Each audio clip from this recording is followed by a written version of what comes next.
Good evening and welcome.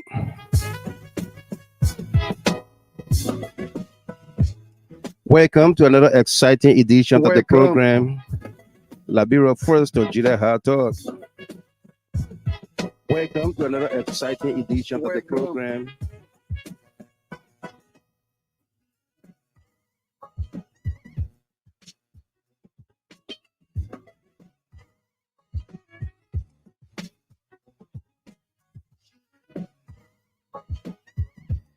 Today is Monday,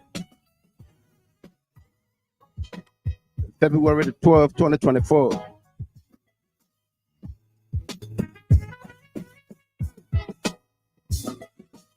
We do have a great show coming up for all of us here tonight.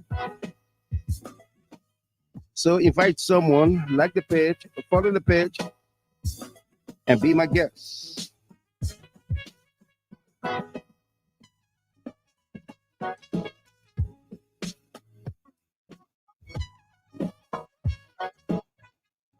Those of you following from YouTube, Facebook, we say welcome to you.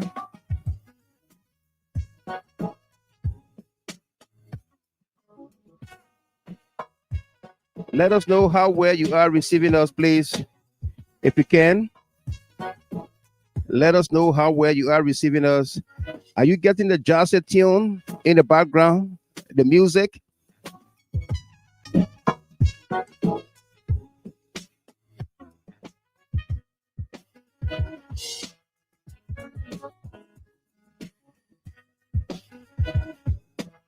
If you are receiving the music in the background, the jazz tune, Wally Kende, Ture, Jibrila said, good. Thank you very much.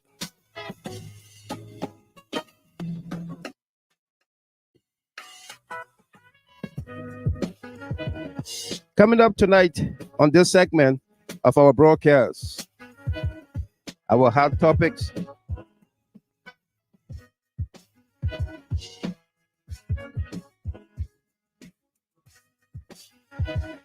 The Digging Deeper show returns with a great deal of information on Liberia's socio-economic, geopolitical, educational development.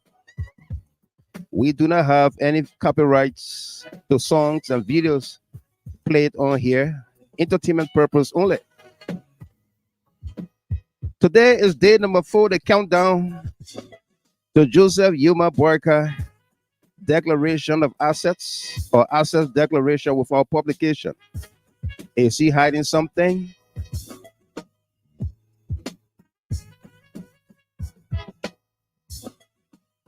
Is Joseph Yuma BOAKAI hiding something?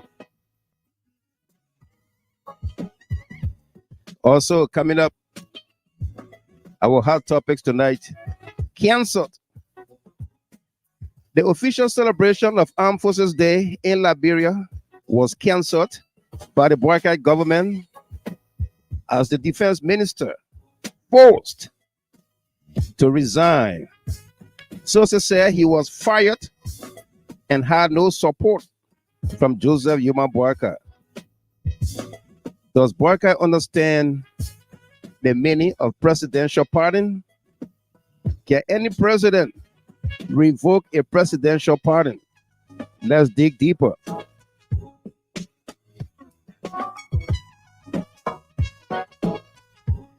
Peter Kedon says you are loud. What about the music in the background? Are you hearing the music in the background?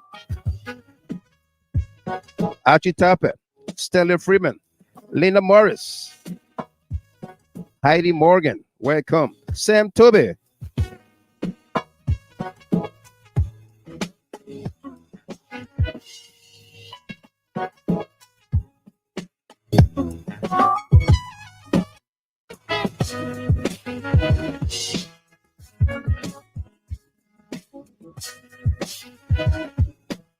Also coming up, 100-day deliverables. The Joseph Yuma BOAKAI government library released its 100-day deliverables to the Liberian people and international partners. Noticeably, many key areas left blank. Let's dig deeper into the agenda and find out why or why not.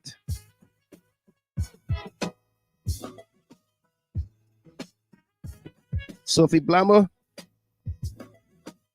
Victoria Musulue Townsend, Jerome Weir. Welcome to all of you. Amy Black, Danny B. Watkins, Duke Fearless, Hyena, Clark Williams, Afeni Paki Makatun Den, and Turn In Chi. You are tuning in for a lot more. Clark Williams, welcome to you. William K. Sumawulu, Obidaya Tukwa.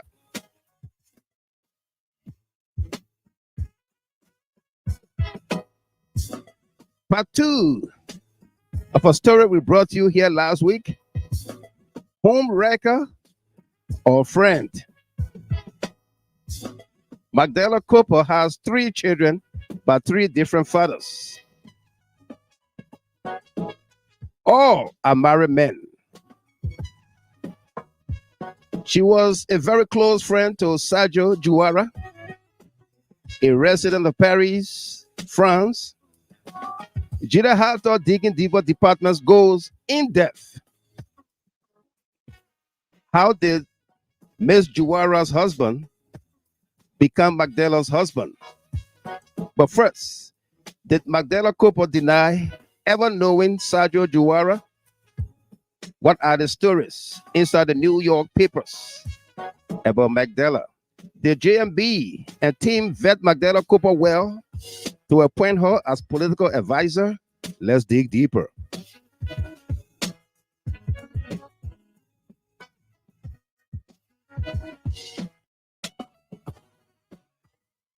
For these and many other stories, like the audit or witch hunt, arson or accidental fire, Jida Halter CEO stay in Liberia, the whole story. Why did the CDC lose the 2023 presidential elections? And a lot more. All coming up right here. To be a party or participant on the show here, when the lines are open, you can call us direct and on WhatsApp. 313-957-9702 is one number. You can call direct and WhatsApp. Hopefully, our team of analysts and panelists will be on here tonight alongside with our co-host, Barbara Mann, John Beamer. On this home record story, we're going to bring you a lot more tonight. In fact, it's going to be our first story tonight.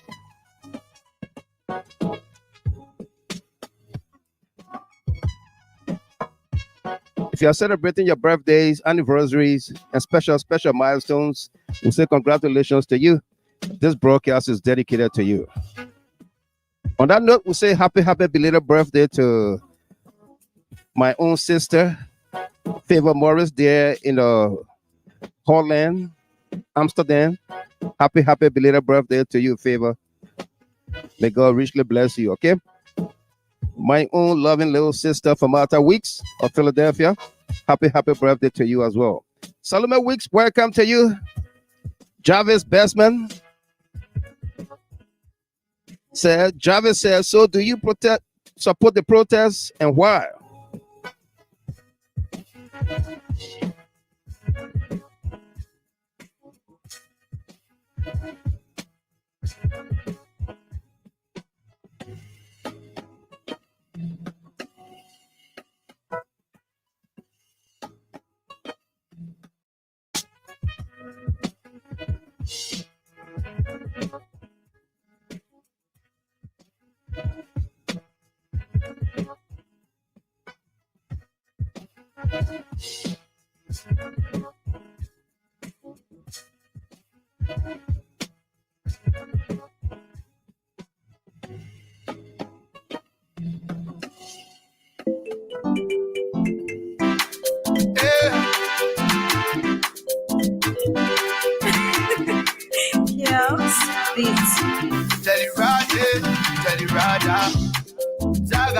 Zaga logo. Zaga logo. Zaga logo.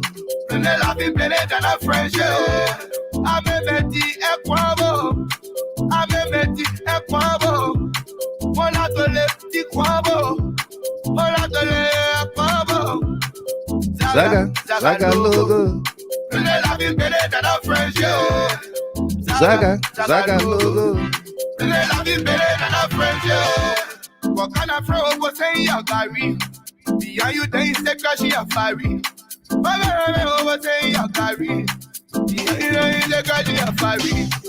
That's what Magdalena Cooper. What kind of friend we post saying in your Gary? Billy Coco. Billy Coco. Billy Coco. Billy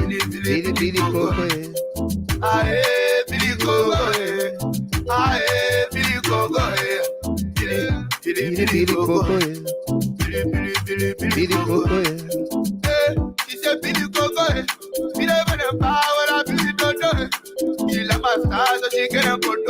Let me cut her, she want me to cut her. I can cut her on her tata.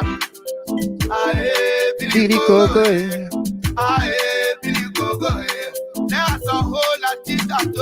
Your mama, you can get you got chicato. What can I do and I do you never do before? Zaga logo. Zaga logo.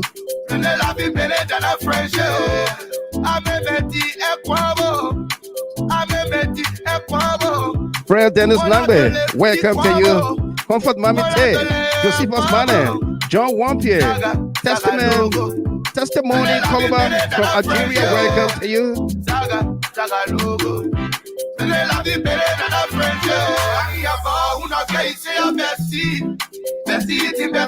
Bestie. When you see what I see, bestie. You are now you wanna say bestie. Taki do it, taki to somebody. Taki do it, taki to somebody. She rocking, baby, tell me when you happy. You rocking, baby, tell me when you happy. You won't go. You won't be feeling for it. You want some more. You won't go. You won't be feeling for it. You want some more. I said you my nigga. Let I pray I wanna to my nigga. Yeah. Absolutely. Absolutely. All students don't take entrance. Welcome to you there. Josephus Mane. Chokon Dumba. Stephen Johnson, welcome. What kind of friendship is Magdalena Cooper? White tea friendship? All happening right here tonight on Jida How Talk. Plenty laughing and our friendship. Ask Magdalena Cooper.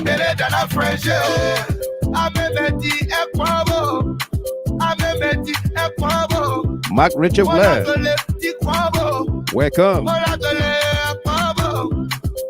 Zaga logo. GS Charles, welcome to you. Zaga logo. Zaga logo. Loving our friendship. We got money like Johnny. Funny.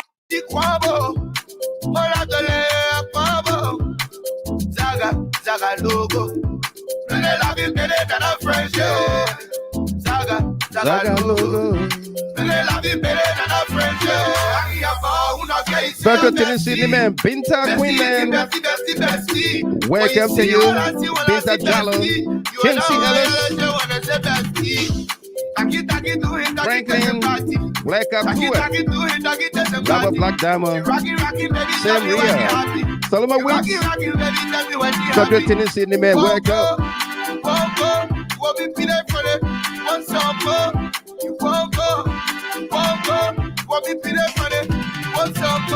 I said, you my nigga. Let I pray, I wanna you my nigga. Yeah. You the nigga. She eat my money, run away. You my nigga. Yeah. You my nigga. Let I pray, I wanna you my nigga.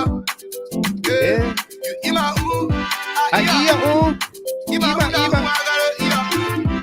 Eat my ooh. I gotta eat your White tea than a friendship. Aye, big coco. Zaga, Zaga zaga logo. logo. Prenez la vie, prenez dans la fraîcheur. Joetta Kuyon, welcome. Prenez la vie, prenez dans la fraîcheur. Amemeti e kwabo. Amemeti e kwabo. Mola tole ti kwabo. Mola tole e kwabo. Zaga, zaga logo. Prenez la vie, prenez dans la fraîcheur. Zaga, zaga logo. Prenez la vie, prenez dans la fraîcheur.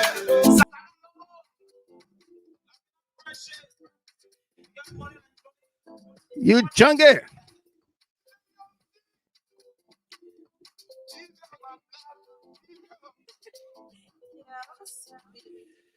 Folks, good evening to you and welcome to another exciting edition of the program here, Liberia First on GEO Talk. It's Monday,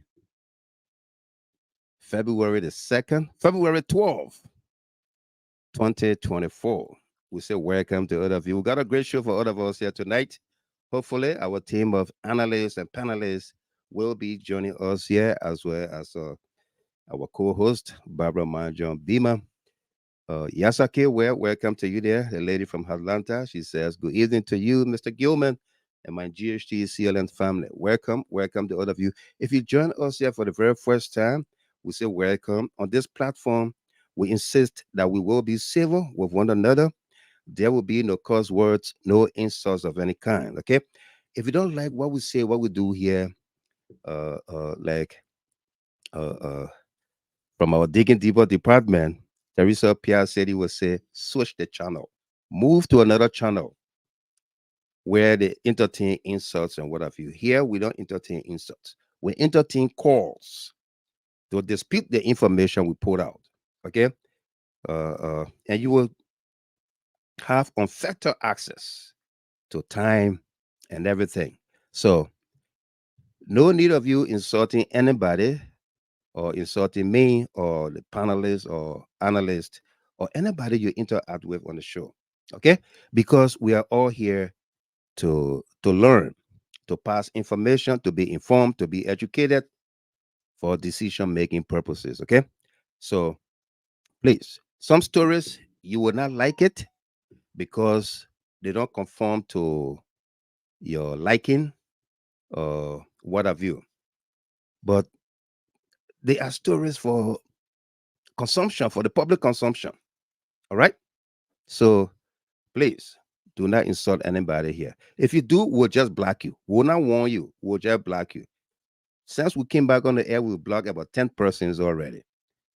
And not just on the show, on our post that we put up on Facebook, on YouTube. If you go there and you don't understand something, don't insult anybody. Just ask question or you walk away. Don't insult anybody. If you insult on our post, we can also block you there. We will block you there. We have blocked people there. Okay? You go, you create a fake profile to come back. That means you love their show. And that's why you keep coming back. Okay? So please don't do that. Don't hurt yourself. Danny B. Watkins. It says, Mr. Gamer, please play Heaven Sent because I can't seem to find the song. If anyone has a link to the song, please share it with me. We'll try to find that and share that with you, okay? Danny B. Watkins, please.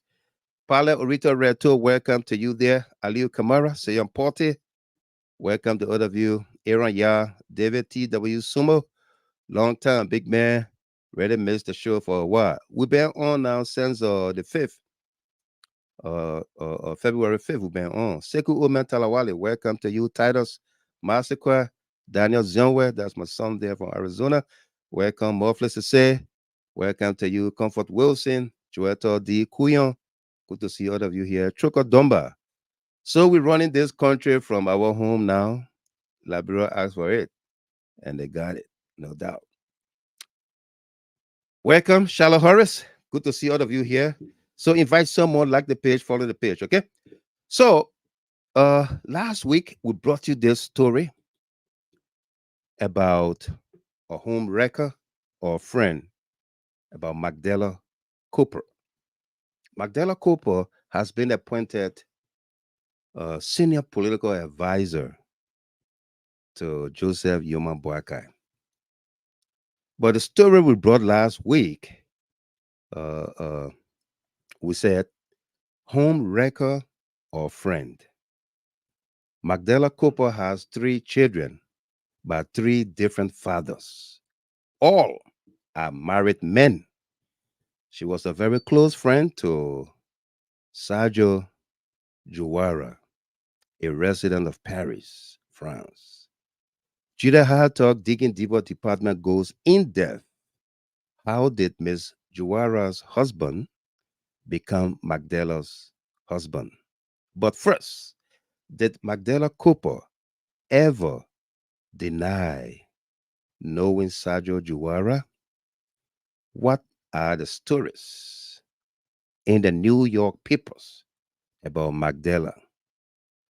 Did J&B and team vet Magdala well to appoint her as political advisor? Let's dig deeper. And this is a story that we decided we will carry.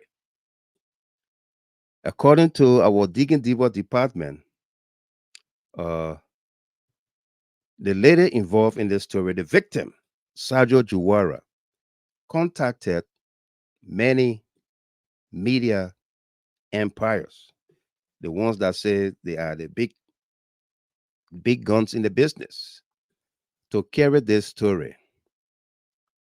Contacted females and all to carry this story. And because they are selective in their advocacy, they decided they will not carry the story so that the story dies, because it's about a Liberian woman, Magdala Cooper. It's about a lady who ran to be president in Liberia. So they couldn't carry the story. In fact, they want to be patriotic to her because she's a Liberian, and Sergio is a Gambian who resides in Paris, France. So they refused to carry her story. But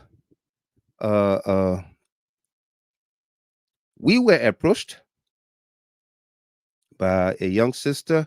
I'm going to withhold her name for the obvious reasons. And I said, oh, I heard about that story some time ago, about 3-4 years ago. I said, I will carry the story. But let's get to work. Let me get details about the story. Yes, indeed. We got details about the story. Magdala Cooper, we're going to play you an audio here in which Magdala Cooper said she has no contact and doesn't know this lady, Sergio Juara. From Adam, she doesn't know her.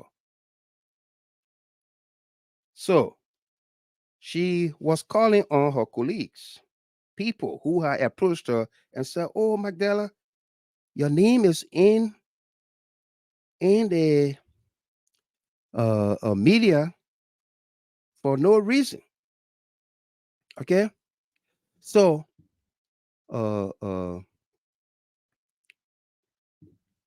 she said, your name is in the media for no reason. So Magdala said, in the audio I'm going to play for you, she said, please, if you know this lady and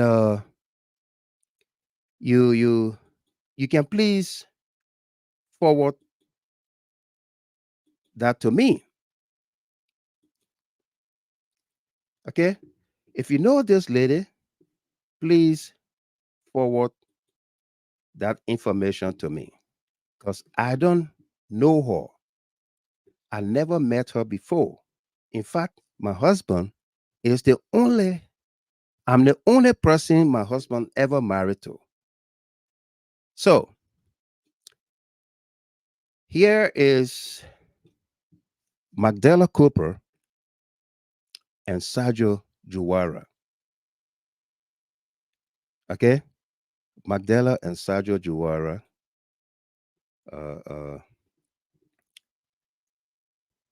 I believe this picture was taken in Liberia. Ophelia Yoni, welcome. Look at the picture and listen to Magdala Cooper on this audio. Okay, and if you can hear the audio, please give me thumbs up or say loud and clear.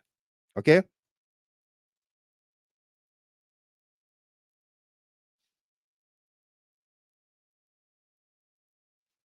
From some bold and courageous women. Good morning, ladies. It's Magdala Cooper here. I have received a few calls from some bold and courageous women, women who I just adore. And I adore them specifically because they were courageous enough to have reached out to me after hearing all these rumors on social media about me stealing some woman's husband or best friend husband. And these women who are just so brave and great and who are real women, they didn't forward gossip around to others, but they called me and say, "Hey, Magdala, we heard this rumor and this thing on social media. What is this all about?" And we had an in-depth conversation about it. And so I just want to, just because this is a women's group, put out the invitation to any of you who might have been forwarding messages around and not been able to reach me. You're welcome to call me. I'm at home. Give me a call if you have questions about all of these talks on social media. Um, and yeah, I'm happy to talk to you about it. Call me directly. I think all of you have my number on here because I think it's important that when women hear something about another woman, I think it's important to reach out to her and instead of sharing messages to other women, reach out directly to the source and let the source then explain her position, since we're women in this case, explain her position. My husband has never been married, ever. There's no place in the world where he's ever been married. I'm the first person he's married to. So until some woman can produce a marriage certificate, those accusations are not totally true. And I'm just amazed how, good people are actually involved with it. But anyway, I know none of you are, but so I'm just saying that if any of you have questions about the rumors you're hearing on social media, please reach out to me because I intend to do the same if I should hear something about you versus going to discuss it elsewhere. All right. Hope you guys have a fantastic day. I look forward to talking to you. May God bless you and may God bless the Lapa Revolution of Women. Okay. So that was it. That was Magdala Cooper, BOAKAI's senior political advisor, uh, speaking to people on social media, referring to the calls that she received that her business was out on social media. We are being joined by Miss Chapin from Australia. Okay, that Miss Chapin, you there? You want to say hi before we continue?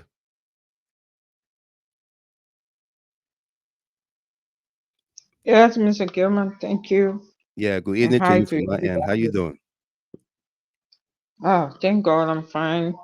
Hi to everybody following the platform, including you. I hope and pray that all is well with everyone. And again, I want to express my sympathy to the Steve Wanoke family.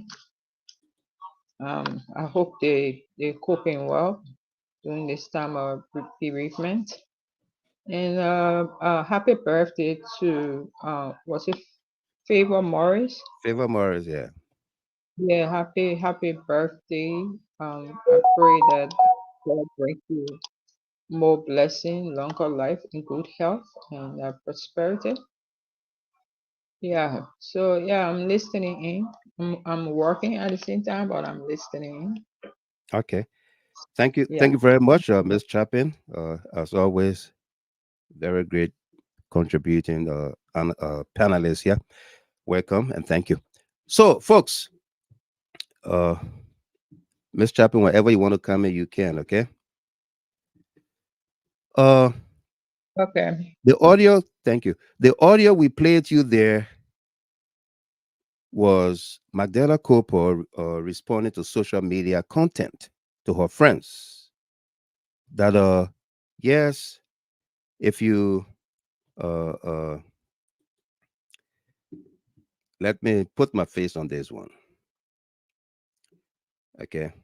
Yeah. What do I do here?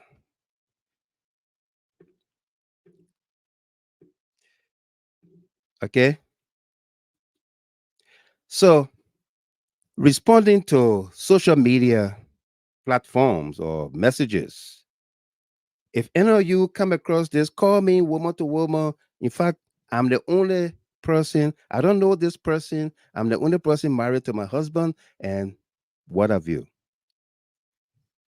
I'm going to show you a picture. I'm going to show you a picture of Magdala Cooper's son. She had with then George Weah, the young George Cooper. That's the name he has. Okay. I'm going to show you that picture where Sergio's husband is holding the young baby, the young boy, in his hand. And, you know, Magdala is saying she doesn't know this lady. How did your son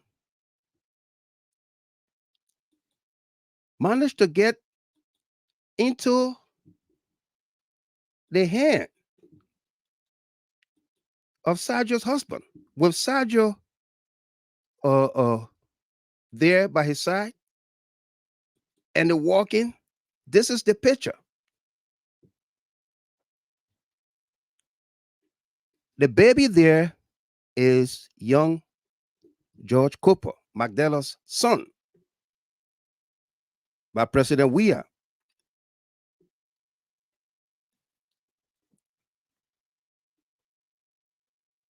Okay, this is the lady that Joseph BOAKAI appointed senior advisor, political advisor. So now you understand why the BOAKAI government, within their first 20 or 22 days, they are hitting rock bottom. You understand why? This is Sergio and her husband and Magdala's son. If you entrusted your son, your child, your young baby with a friend and her husband, then you should understand. Anybody should understand the relationship. Okay? If anybody can entrust you with their child, eh? Dr. Elizabeth Gale says, may the life we live speak for us. She will advise him or on how to steal people's husband. I said it.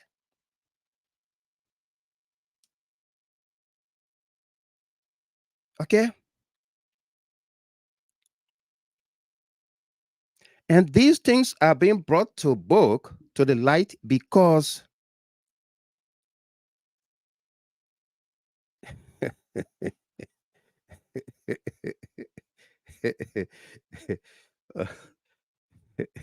Sally Asuni, I reading your It's okay. comment.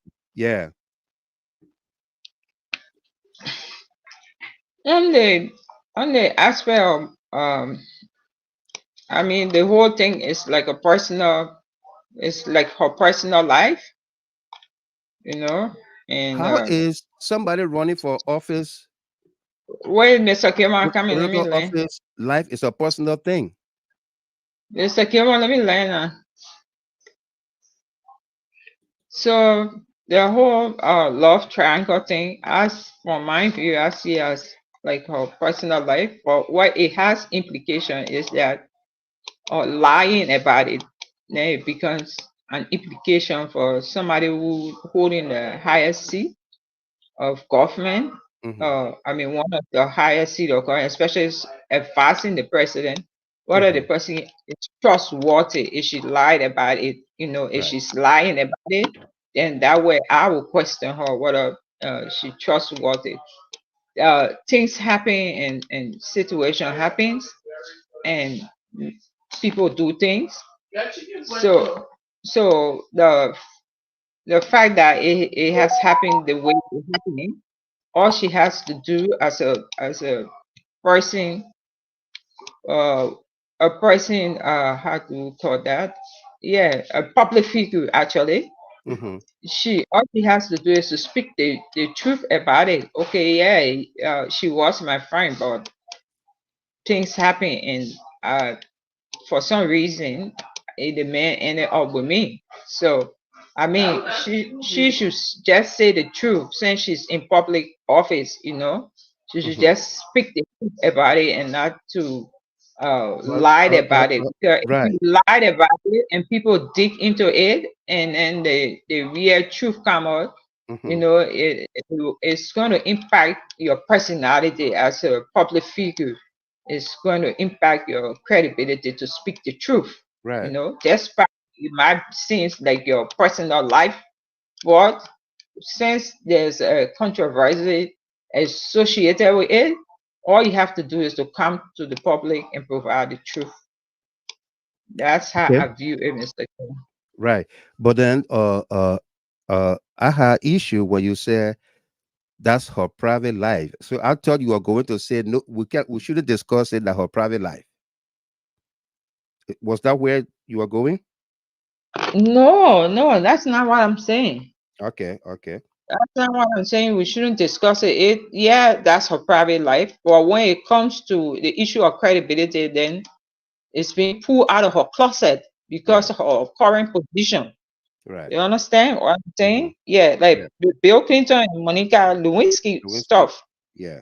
Okay, so we could say it's Bill Clinton private life, You're cheating on his wife is his private life. Right. Well, since Bill Clinton was a public figure, and then the public wanted to know the truth, the truth, because it borders on morality. On morality. And it borders on morality, and the public wanted to know the truth, and Bill Clinton denied it, and later on they found out the truth, which really impacted Bill Clinton. If he were if Bill Clinton was like one of the well-loved president, and popular president with actually how you call that, legitimacy, the people love him, they were impeached Bill Clinton. He had like some real bad stuff already politically. He was being impeached because he lied. You understand what I'm saying? So yeah, it borders on privacy, yes, but again, the morality aspect I'm looking at is for her to come out and speak the truth. All right. So I mean, it's happening. If it happens that her best friend husband ended up work, all she have to say, yes, this truth, and he's my husband now, and if the man didn't commit any, okay, where the relationship is going to have legal implication is where if he was actually married to the other lady and he didn't divorce and marry her, then it has legal implication as well. So all these things she has to come out to clarify it. I don't think it should be something that she should deny. So denying that means that she's not worthy of the truth. She could lose public trust and confidence of speaking the truth as a public figure who's advising our president. You understand? Our president who will be making critical political decisions, where she come and lie and lie for her own political benefit. on one of the key officials in the government or even opposition community, and the president takes some drastic action. So her credibility as a public figure to tell the truth is what I'm looking at, Mr. Gilmore. Right. Thank Thank you. Thank you very much, Rachel Bezigi Chapin. They're our panelists from Australia.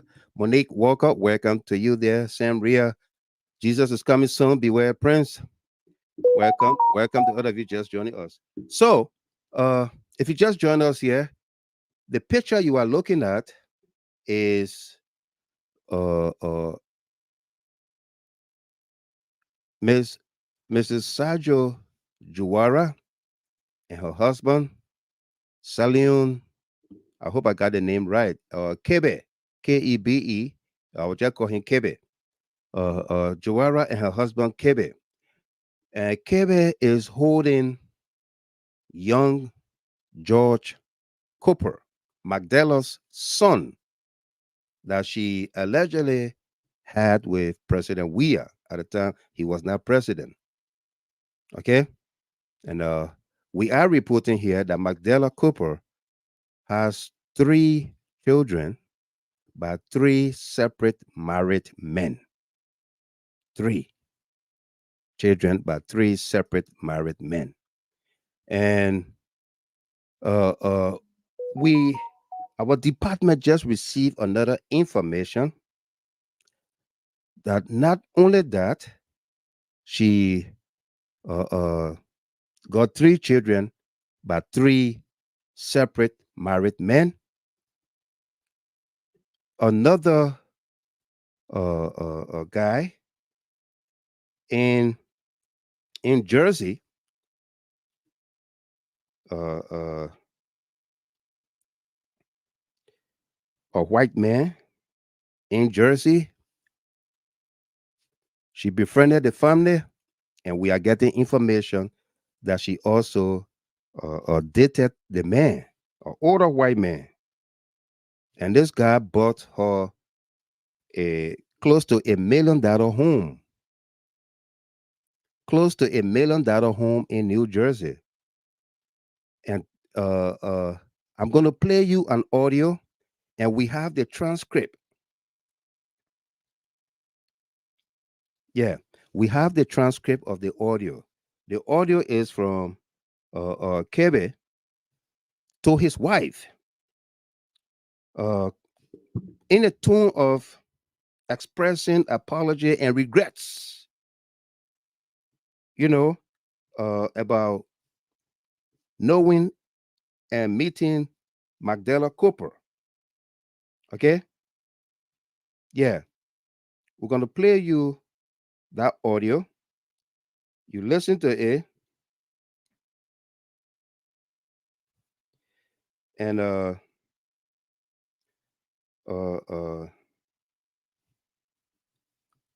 but first let me see if I can share this picture with you first. Yeah. We got some photos here that we will be sharing with you tonight.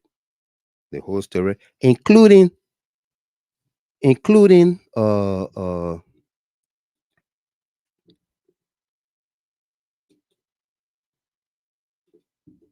okay, I hope you can see this picture. Yeah.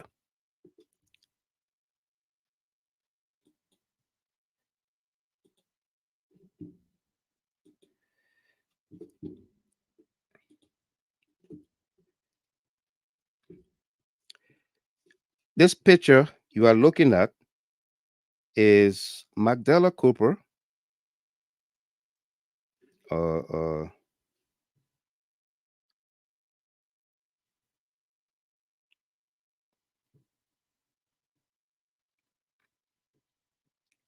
Magdala Cooper, Sergio. Magdala is in the middle, in the pink. Sergio is in the blue and yellow or gold. And this other lady is Jojo. I don't know what kind of Jojo is that. And this was during President Weah campaign. Okay. during President Weah campaign when this picture was taken. This is the woman who said she doesn't know this person. She doesn't know this woman. Okay. But I'm going to play you this audio from the husband, and we have the French. It's in French. Those of you that can understand French, uh, uh, please help us. We got the translation in English, but we want to play you it in French to hear the man, Kebe, talk to his wife. We got uh, uh, a lot of them. This one is 28 minutes long. We're going to play you just few minutes from there, and then we got one that is another 19 minutes long. Another one is 51 seconds. I hope that 51 second and not 51 minute. But let's play you first this one. Okay? The last of the propos, welcome to you. Let's play you this one about, and then we'll bring you the New York newspapers. What did they say about Magdala Cooper from 2016, 2014? We got all of those information here. Okay? If you live in a glass house, don't throw stone. You want to be a public servant, public official? G-Man Allen said GMB wife has to be careful with Miss Cooper.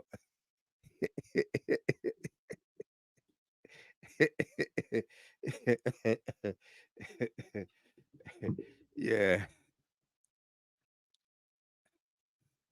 Yeah. Salia Sony, let the French people help us. So listen to this, folks. The audio's coming up.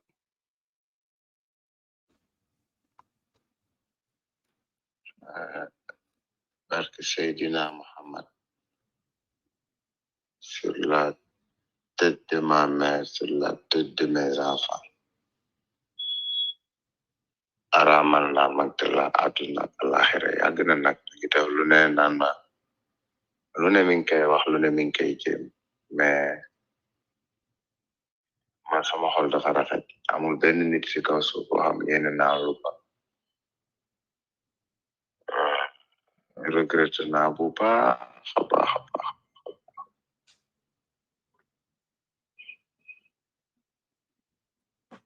décision bi nag maa ko jëlal sama bopp man maa dem ba xam ni yàgg na bi ma ko xamee sax xëy na maa doon wax rek danaa ko gunge ba 2023 waaye dem naa ba xam ni kii mérité wul sax gunge wala ànd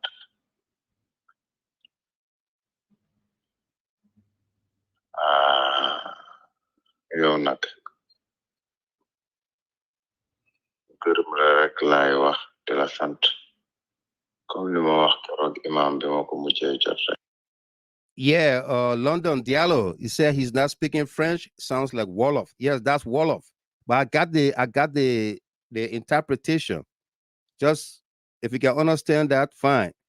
We'll go to read the English version for you, okay?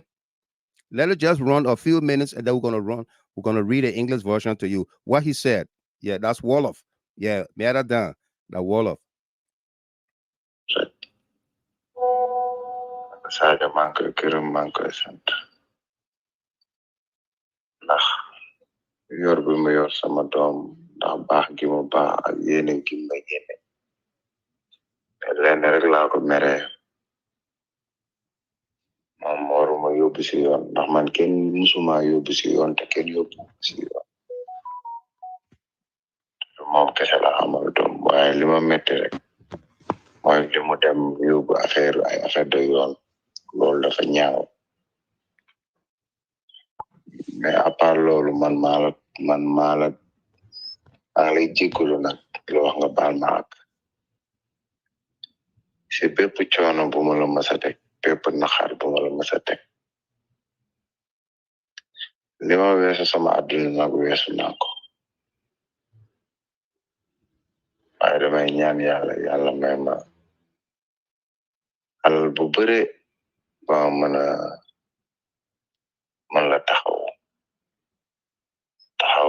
Mohamed moom nga xamante ni defe naa ne mooy sa àdduna tey ndaxte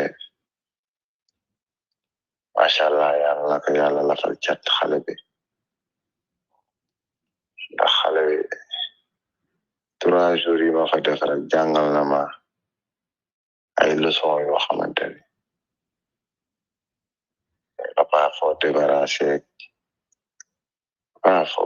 faut débarrasser la table ma koy xoolaat lu mel ni des fois damay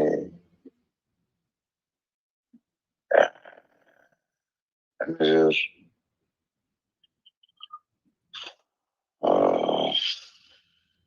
c'est pas grave en tout cas daal jàppal ne xam naa ne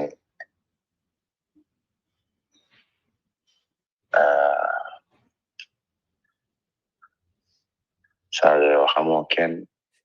Okay, so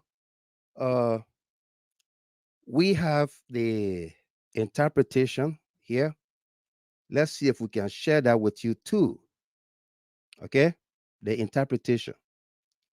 Let's stop this one here. Okay, take this out and then try to share with you the interpretation. What we'll put it on the screen and read it for you. Okay, yeah, we'll put it on the screen and read it for you. Somebody say, "Jida had to know. It had to be." So that's the interpretation. That 28 something meaning we got about 11 pages of interpretation. Okay, yeah, we got about 11 pages of the interpretation. Can you see it on your screen? Let me see if we got it here. So, Gamer, you read all that? You I put will it not in read all. PDF. Yeah, I PDF will not read. reader. I will not. I You will can not put it read. in PDF reader. Yeah, or PDF reader. Yeah, if you save the document in PDF, then you can use PDF reader. Oh, okay, okay. Yeah, we'll do that. We'll do that later. Okay. So, the first part in the black is Kebe, the husband, talking. He said, "I discovered lots of things. I swore on the Prophet Muhammad and on the heads of my children that this world and the world beyond, I want nothing to do with Magdala because my relationship with her is haram. She's been trying to do everything and convince me for a long time, but I have a good heart. I don't wish harm on anyone on earth. I really regret having been with her. I made the decision by myself and me alone. I realized, and in fact, I realized already for a long time that I didn't want to be with her. Maybe I told myself to accompany her until the end of the 2023 electoral campaign, but I realized that she didn't even deserve me to be by her side during this campaign. I cannot thank you enough, and I can only ask the Lord to thank you for me.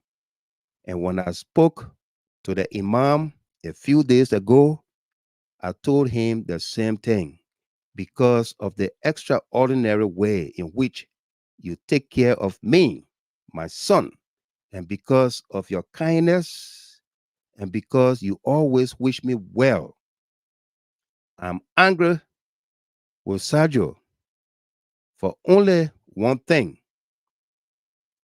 She shouldn't have taken me to court. No one has ever taken me to court, and no one takes me to court. She's not the only woman I have a child with. But what hurts me the most is that she's brought this matter to court. It's very ugly. Apart from that, it's me who is at fault. I ask your forgiveness for all the harm that I have done to you.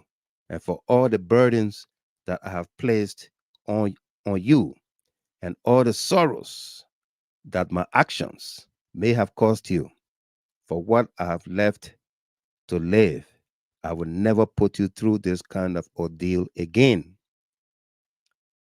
But I pray God to give me an immense fortune so that I can redeem myself with you and my son and our son. I am certain that our son is for life. May the good Lord protect him. The 3 days I spent with him taught me a lot of lessons. Dad has to clean the table, for example, and I was looking at him, knowing that you, Sergio, don't know anyone yet. I am not the first man you went out with, but the first you married. I am not the first man you've dated. Maybe I'm not the last one you dated.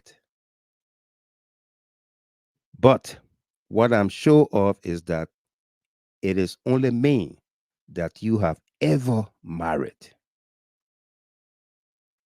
I know that the way you love me, I don't deserve it. I don't deserve the love you gave me. I don't deserve the feelings you have for me. But it's the good Lord who brings together those who love each other and who puts love in their hearts. Maybe men want to be with you, but now you could be married to someone else and have more children. Let me read the next part from Sergio, and then we'll continue the conversation. Sergio said, we'll go to the next page. Mr. Gibbon, let me just ask one quick question. Is it the Yeah. current husband? Eh? Is it the current husband? That's the only The husband. person You hear the speaking. man? That's the only husband she got. You mean the man Matela currently married to that he the one speaking? We don't know whether Magdala is married to the man. So Magdala got to prove Okay, videos, assumption pictures, that she's married. assumption. Yeah, she said Alleged. she calls him her husband. Yeah, but she has to Okay. prove that they are married. Oh, Yeah. okay. I'm a little bit. I thought it was someone else. Sorry for Okay. interrupting. Sorry. No doubt. So here is Sergio responding. Sergio, in her response, I think you deserve it. Anyways, from my side, I think that good law does not produce events that he does not wish. If it happened like that, that's what the good Lord wanted.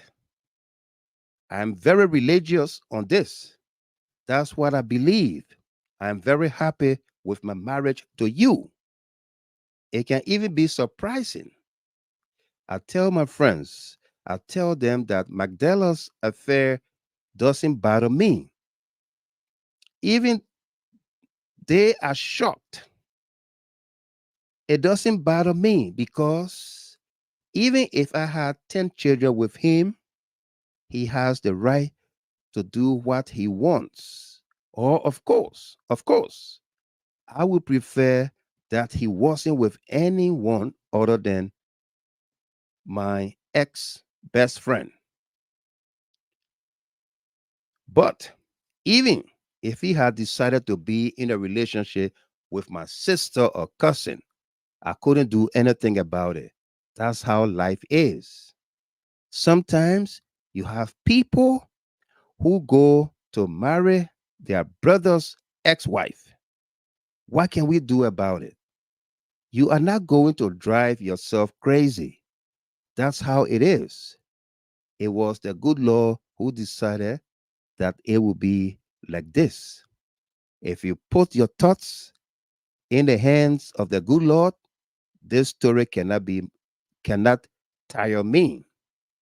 If he didn't want this to happen, it never would have happened. We would not be separated. He is the one who decides. I don't know why he did things this way. So, there you go. But don't worry about that. I have no animosity, nothing at all. That's it. I just hope that things go well with you, that you succeed in the things you do. Afterwards, you have to surround yourself with the right people. Magdala is a fraud. This is what we call fraud in English. I don't know how to say that in French. She's a fraud. I think we say the same thing in French. So she's going to tell people she's a millionaire. She is like that, like this. I don't even know. I don't even tell you where the money she has comes from. Maybe it's Ella's money.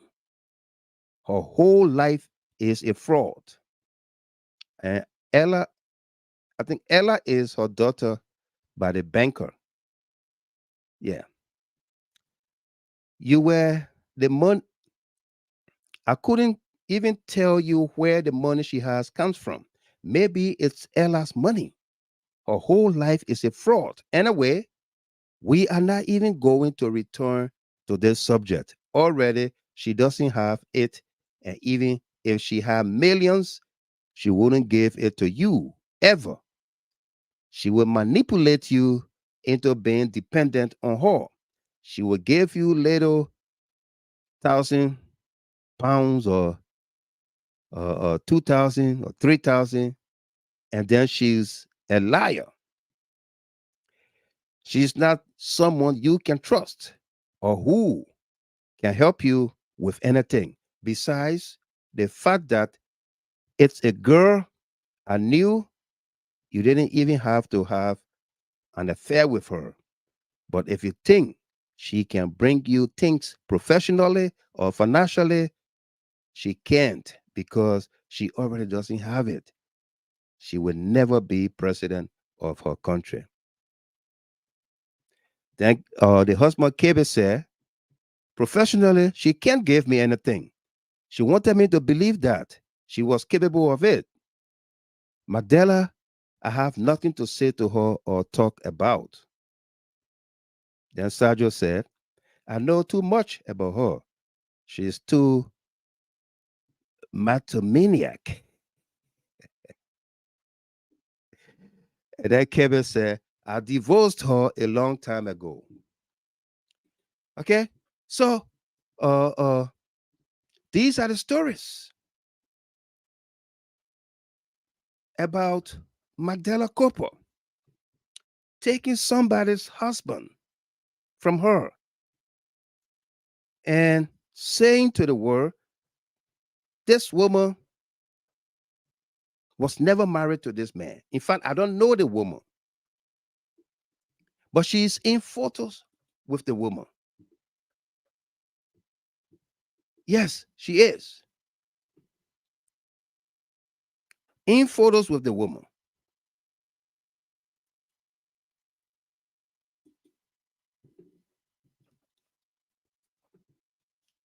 That's she and the woman right here.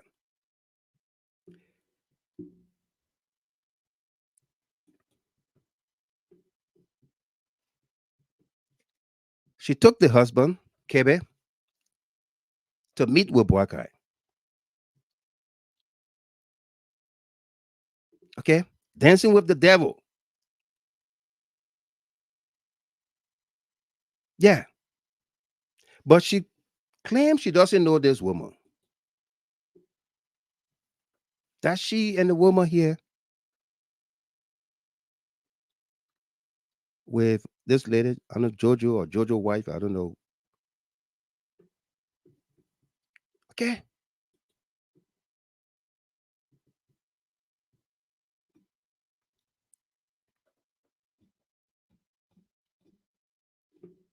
Okay? Imagine that.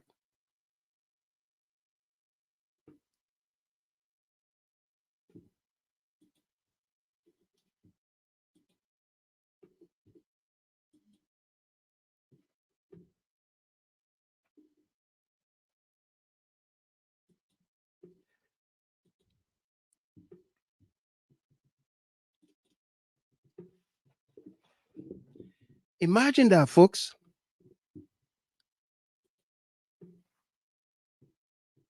Melissa and Yadola, welcome. There's a lot of stories about this woman, Magdalena Cooper, that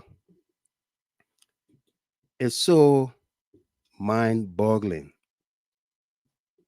How did we get here?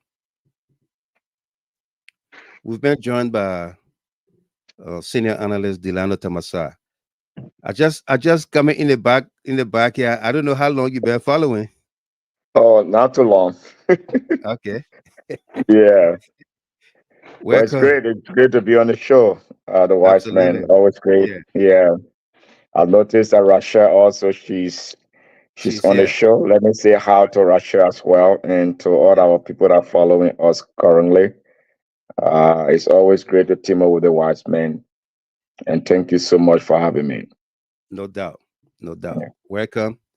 You got an open mic. Anytime you want to come in, just hit me up. But we are digging deeper into uh the the Magdalena Cooper story, where she says she doesn't know this woman, but let me share this with you, Tamasa, and everybody here. Yeah. Uh, if you if your wife gave your child, your young son, I think months old or close to a year old, I think the baby is months old. Let me share the picture. To your friend, it has to be somebody, right? Yeah. It has to be somebody that you are very familiar with.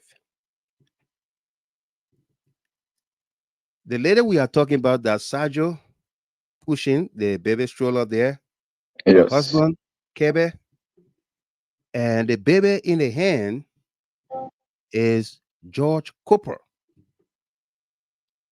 Allegedly, the child that Magdalena Cooper had allegedly by George Weah. Huh? Wow. So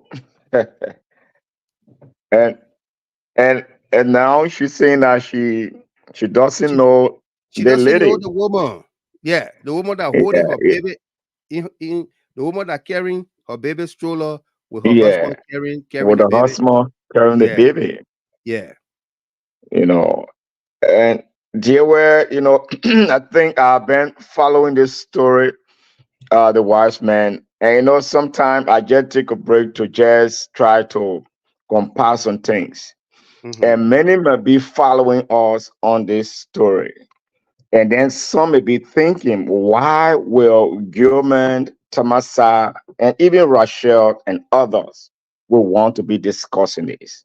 Right. What significance is this story, has on our lives and on the lives of many Liberians? Mm-hmm. And this is where we are coming in. This is not about us discussing a woman. There is not us discussing any person Right. private issues and what have you. But there is thing that when one stake, I think then I mean you are a public figure. I think it is necessary that you be scrutinized with the public stake. Yeah. And this is where Mandela Cooper, she's not just an ordinary woman. She's No. currently the de facto political advisor to the current president of the Republic of Liberia. She Senior political also advisor. contested twice as a presidential candidate in Yeah. the Liberian elections. So if we now talking about leaders, and if we're not talking about ethics, moral values that we all can speak to, this is where we are coming in. That a person that wants to be a leader, a national leader, that Right. in one of our audios that you played, she talked about a revolutionary progressive woman. Yeah. I think, and then, they are young energetic daughters of us will want to follow and to understand who is this person. And dear way, as Liberians, as patriot, we are coming in Right. to make sure that we scrutinize her, on the life skills, when it comes to moral standing and when it comes to leadership. A person that advising the senior advisor to the current president of the Republic of Liberia will be going on with such type of behavior where she says she doesn't know this person at all. At all. I think it's something that we all need to open our eyes to and dear where we are coming from. Right. And if this person can be in this type of way and conducting herself in this type of way, how would the 5 million people, 5 to 5.5 million people, Liberians, that she advised this president that today you found people now that a issue that would have been handled properly in Liberia as a senior advisor to this president, they drag it at they reach at the 11th hour today, that a major program, a historical program can be canceled. So dear where we coming from. So we need to open our eyes as Liberians. So let us follow this particular story and discuss it. So that people can feel that Gilmore, Tamasa just want to discuss about women. No. We are discussing a national leader, a person that contested the elections, the presidential election, a presidential candidate, a person that currently is a senior advisor to the current president of the Republic of Liberia. Correct. That's the issue, and that's the point we are going into tonight. That's the point we are going into. Absolutely. Yeah. Thank you very much, Tamasa. And so, folks, we're going to share more pictures with you here, and then we're going to bring you. Maybe we should keep that New York story for tomorrow, because the story we're keeping on with the story.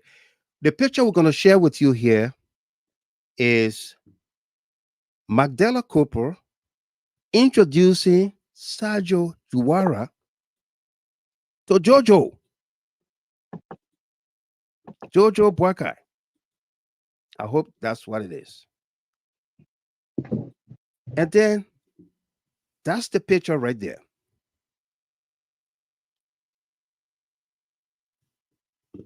Okay. Magdala is right in the middle. Sergio in a handshake with Jojo, but she maintains she doesn't know this woman. That Drafe or that cafe. What kind of face is that? Eh? What kind of face is that? The beyond draft face. Okay. Look at the other picture. We're gonna take you there little by little.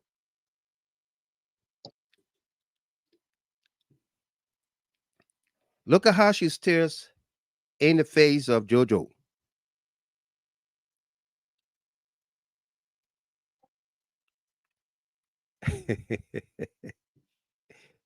They say in a Christmas will be good, you'll tear from the Eve.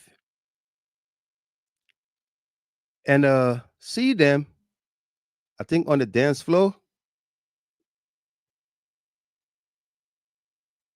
Eh? They're not dance floor, but I mean, look at this picture. Don't mess with our Deacon Debo department.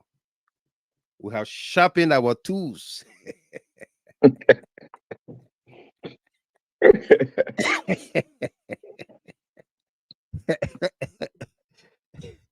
Okay.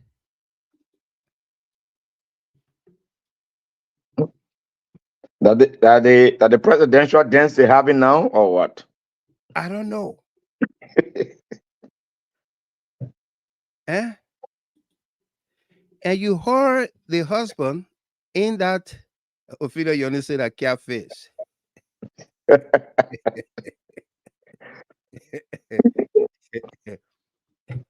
Yeah, she participated in the Senate election of 2020, Rosalind Wenley. She did. Okay.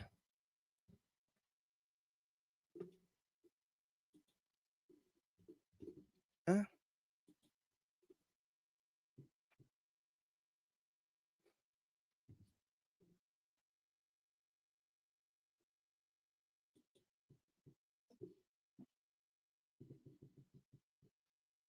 former besties. And that's the reason why we play that song for you by Teddy Rai, Zaga Logo. Plenty talking than not laugh, plenty laughing than not friendship. Plenty talking than not friendship. What kind of friend would want put sand in your gari? Plenty laughing business than not friendship. Oh. You eat my own, I eat your own. And what did Sajo say? Even I don't know whether because of the religion or what, but Tamasa, did you hear me read the interpretation of the audio? No, I will no. share with you. I will share with you in our chat room the the audios and the translation. Read the translation and listen to the audio is in Wolof, but the translation was done in English.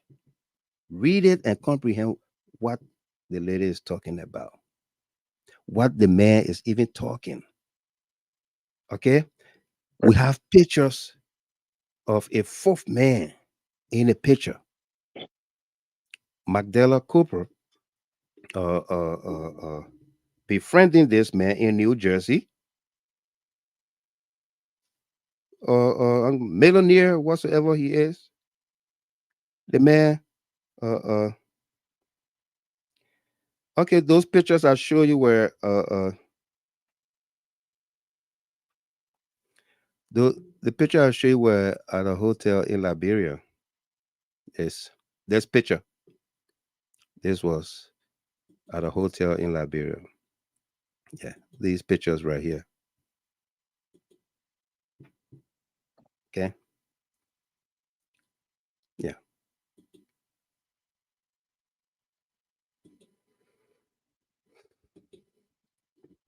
Yeah.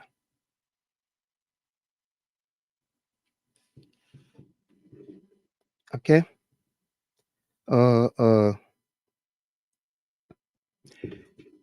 We'll just call this person for tonight. We'll call this person BS. And if Magdala Cooper is following, she'll understand what I mean by BS. Yeah. Uh, she's in a photo up with the man, his family, his wife, and she ended up dating the man. Oh, white man.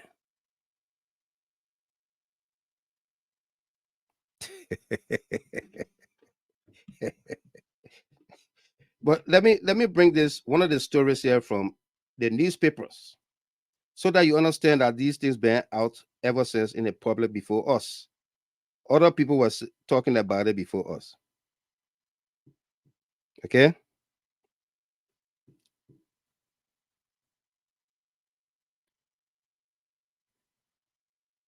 Uh, uh, in the newspaper, published October 13, 2014, 3:58 p.m. The Cardi paper, page 6. Page 6. And the heading is Model Magdala Cooper, a serial husband stealer with a question mark. A serial husband stealer by Richard Johnson, published with her photo and everything. She was a model in New York. She used to hang with 50 cents. These artists. Yeah. She used to hang with 50 Cent there. And they got her picture there. Page 6, I think online or paper or so. Wives should be wary when Magdala Cooper is around. The former fashion model has 2 children fathered by married men. Although it was already known that she has a 6-year-old daughter, Sayot, by former Citigroup chairman Dick Parsons. It turns out she also has a 3-year-old son fathered by advertising executive Thomas Tafuto, who died of cancer last year at the age of 48. Cooper has run a Midtown Foundation for Orphans for 10 years and built a school in her native Liberia. Parsons was the keynote speaker at her fundraiser gala in 2007. Tafuto went to Africa with her on a charity mission in 2010, while Parsons' wife of 46 years, Laura, stuck by him, Tafuto's spouse. Tasha left her husband and told a colleague of mine she was sickened by Cooper. She's projecting herself as an innocent refugee trying to help her people, but she's being impregnated by married men and destroying their marriages, Tasha said. Cooper told me she was only concerned for her son. The poor kid has a father he'll never know. The fertile femme fatale is busy organizing a December 5th benefit for Africa United against Ebola. Broadway star Sekon Senglo will perform at Landmark on the Park on Central Park West.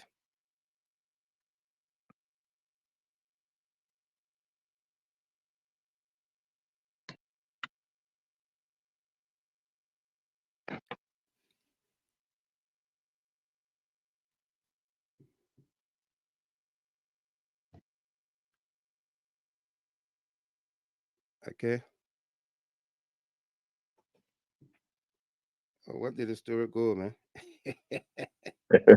Yeah. I gotta copy the story and save it somewhere else because I'm on the website. There are all kind of things that coming up. Mhm. Yeah. Okay. So that's Magdala Cooper there. They call her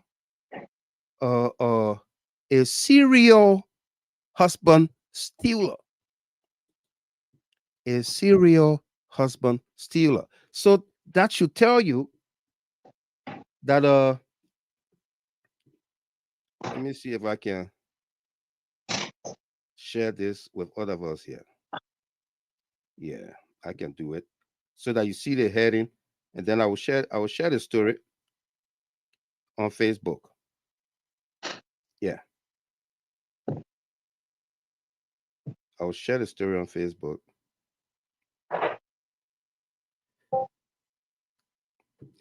But let me put this up here so that you see what I'm reading from. Yeah.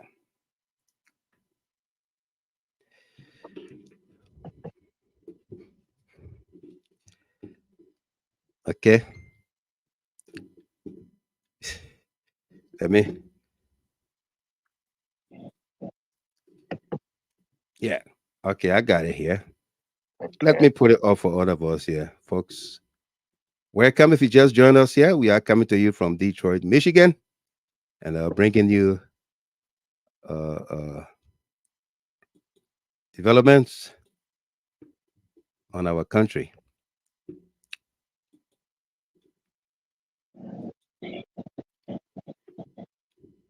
Okay, Damasa, can you see that? Yes. Let me. Okay. Let me make it just that page alone. Yeah, let Okay. everybody see it clearly. Yeah. Yeah, Magdala Cooper, a serial husband stealer. This from 2014, October 13, 2014. Okay.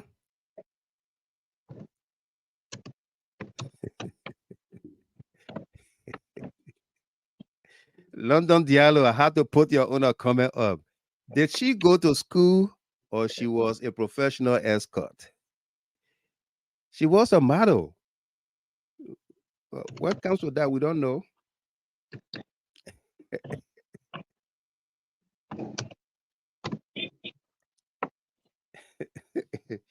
No shame in her game. The lifestyle of the pro. She's doing dirt with cement face. No shame in her game.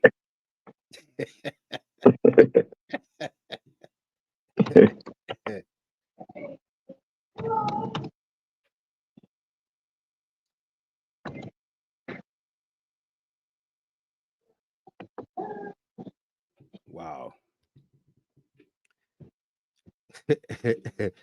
The department busy to know. People coming from all angles sending in information. We are getting Tabasa. Yeah. We are getting information Uh-huh. that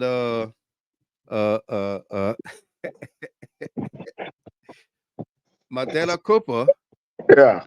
wanted to be foreign minister. Mm. So we're going to into in depth on that story tomorrow. So she wanted Sarah Beslow Yanti not to be confirmed. So she was using Martin Colley. Oh. Yeah. Pay him money to do all of that. But what do you think? Okay. So, folks, the story of Magdala Cooper, a model, a former model turned husband stealer, home wrecker, or friend. Magdala Cooper. 3 children by 3 different fathers, all married men. Being very close to a lady. She took the lady to Monrovia, and she would tell the Liberian people she doesn't know the woman.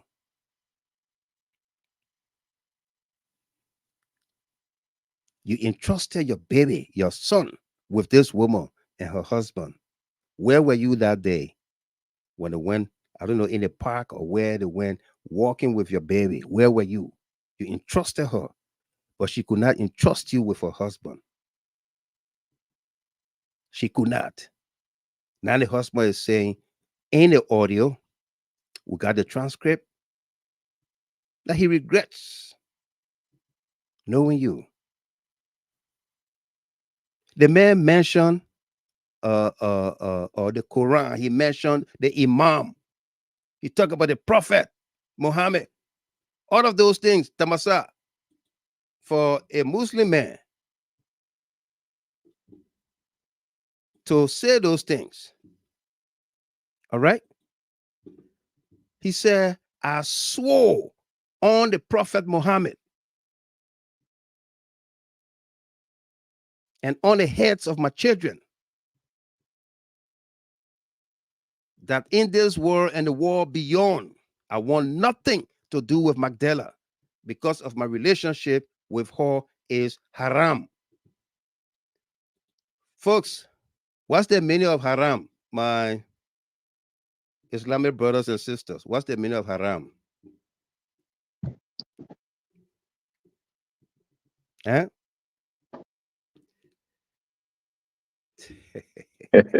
Another, our brothers will soon come in. Yeah, what's the meaning of haram? Muflis is said as sin. Oh, okay.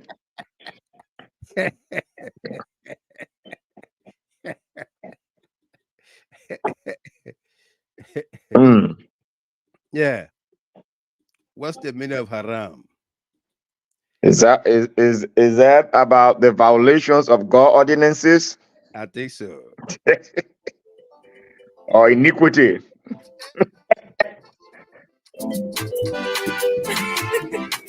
Yeah, beats.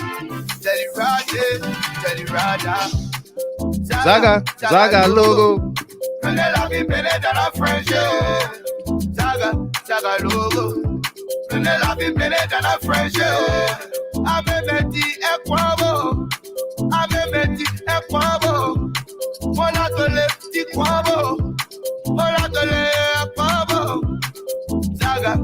saga logo.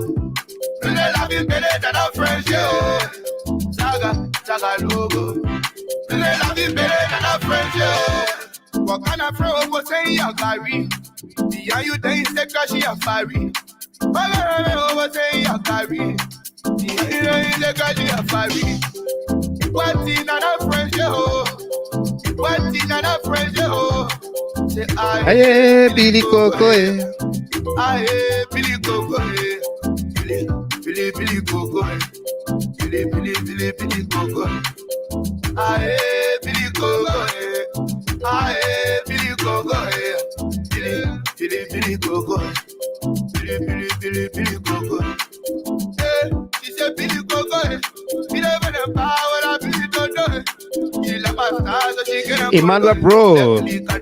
While Michael Gable, GST has really dug deeper in this issue of let the digging continue unabatedly until we get to the very bottom. That's on the YouTube channel. Jessica Bessler, welcome to you. Evans Morris.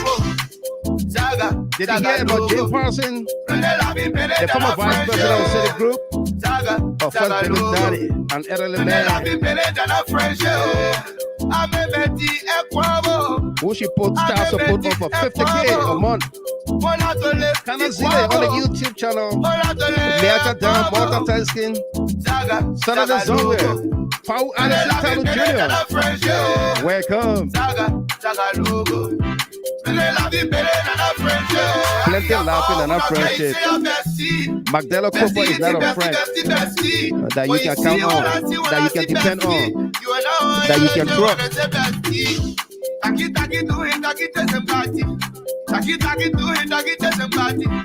She rocking, baby, tell me when you happy. You rocking, baby, tell me when you happy. You won't go, you won't be feeling for it. You want some more, you won't go, you won't be feeling for it. You want some more. I said, you my nigga. Let I pray, I want to my nigga. Yeah, you the nigga. She eat my money, run away, to my nigga. Yeah, you my nigga. Let I pray, I want to my nigga. Yeah, you eat my ooh, I eat a ooh. Eat my ooh, I gotta eat a ooh. Eat my ooh, I gotta eat a ooh. What did I friend, yo? What did I friend, yo? Aye, Billy Coco. Saga logo. Mickey B. D. Harris, Sophia Craft, Jared Akwe, Prince Bamina, Pamela Patu, Joseph Boakai, canceled Armed Forces Day in Liberia. Why? Saga logo. Saga logo. Saga logo.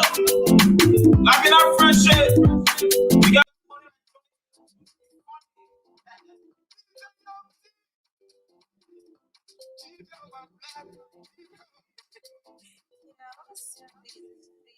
Plenty laughing and our friendship. Magdala Cooper and our friend you can depend on. Just before we move on to the next story, Thomas, Miss Chapin, your thoughts and analysis in a nutshell, 90 seconds each, and then we're going to move on. Miss Chapin, you want to go first? Yeah, Mr. Gill, thank you. Yeah, you're welcome. Well, as I said earlier on, it's all border on the issue of morality and credibility. Mm-hmm.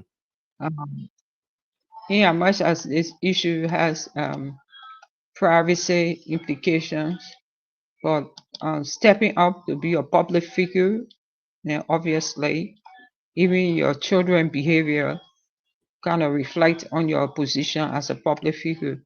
Correct. So one more about your own behavior, it does reflect on you as a public issue. But I think where it gets a little bit sticky is nobody can question her and say, why did you have this partner and that partner? I don't think that's what the public is asking. The public is asking for an explanation, the truth, you know. And if she comes out to deny to deny the truth, and then if someone goes and dig deeper and find out the actual truth about it, then it kind of like question her credibility and how authentic she is as a person to tell the truth. And yeah, so that way I have problem, but with her private life, who she wants to date or who she doesn't want to date is particularly not my concern. But what is at stake here is for her to just speak the truth, To so speak the that and truth. tell the Yeah. public the truth. Yeah. Yeah. But do you think the Liberian people can demand the truth, the honesty from her to come out or prevail on BOAKAI like they did with the they're now forced to resign defense minister? You think the Liberian The, people can do the same to demand I Magdala don't think Popo? that what should ado they happen, like Right. in the Clinton scandal or saga. Mhm. Even Uh, Clinton, what a guy yeah, named was that John Roberts? He ran to be president, I think from South Carolina. His wife was sick with cancer. And Tamasa, you remember that story? I think in the early 2000, 2004 or so. I think that was the 2004 campaign. You muted yeah. Tamasa. So Tamasa, you got to unmute yourself. We can hear you. Oh, yes, that's true. Yeah. Yes, I heard a story.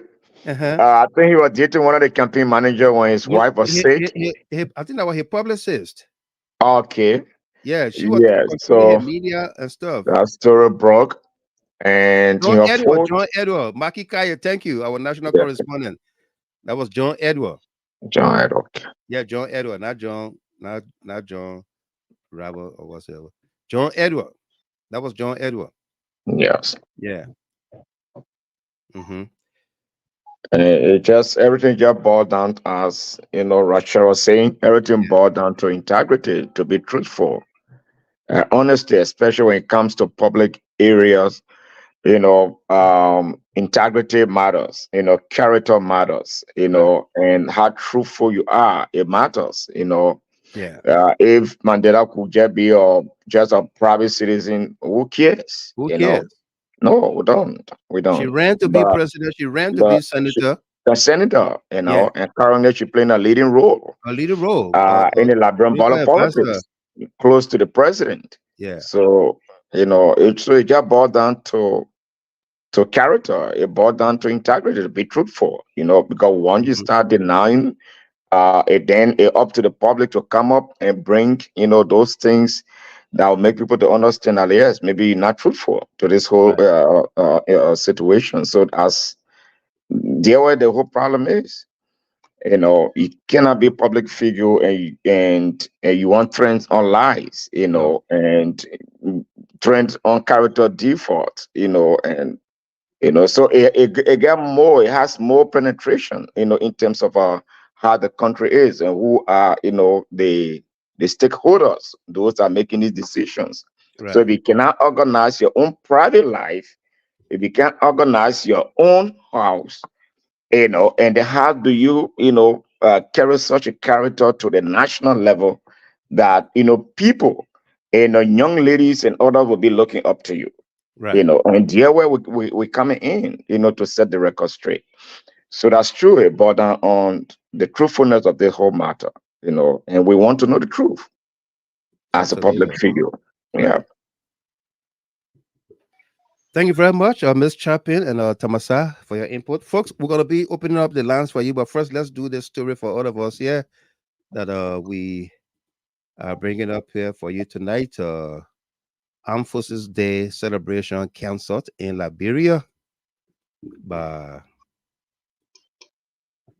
Joseph Yoma BOAKAI and Fox, Defense Minister, canceled. The official celebration of Armed Forces Day in Liberia was canceled by the BOAKAI government as the defense minister forced to resign. Sources said he was fired and had no support from JMB. Does BOAKAI understand Drink water healthy. Does BOAKAI understand uh,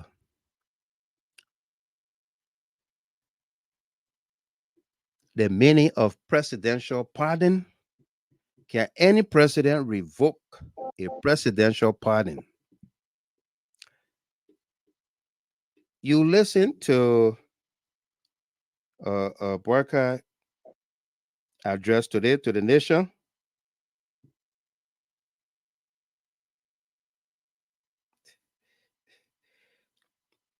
You listen to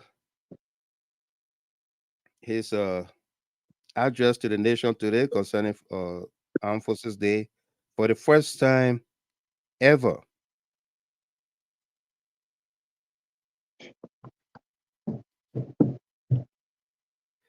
Uh, uh, Ever in the history since the formation of the country, and having that enshrined in the Constitution, Armed Forces Day, for the first time ever, the day official program was canceled by the government of Liberia under Joseph BOAKAI.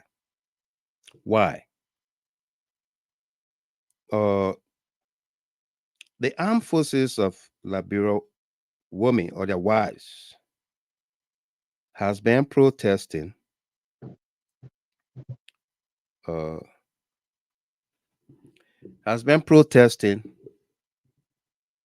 for benefits and what have you, pay increase, okay, and what have you. But first let's bring you this BOAKAI audio. Okay, let's bring you this audio.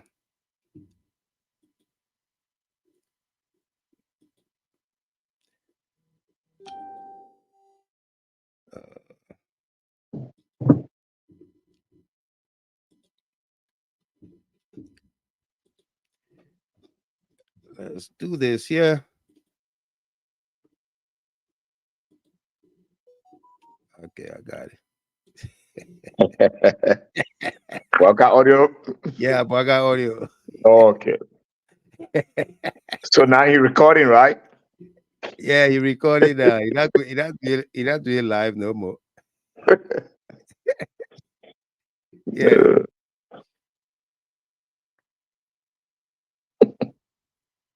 And low salaries among some members.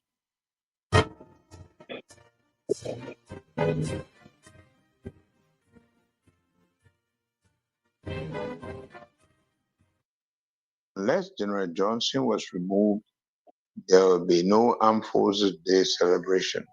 The women stated their most important demand was the removal of retired General Prince C. Johnson as Minister of Defense.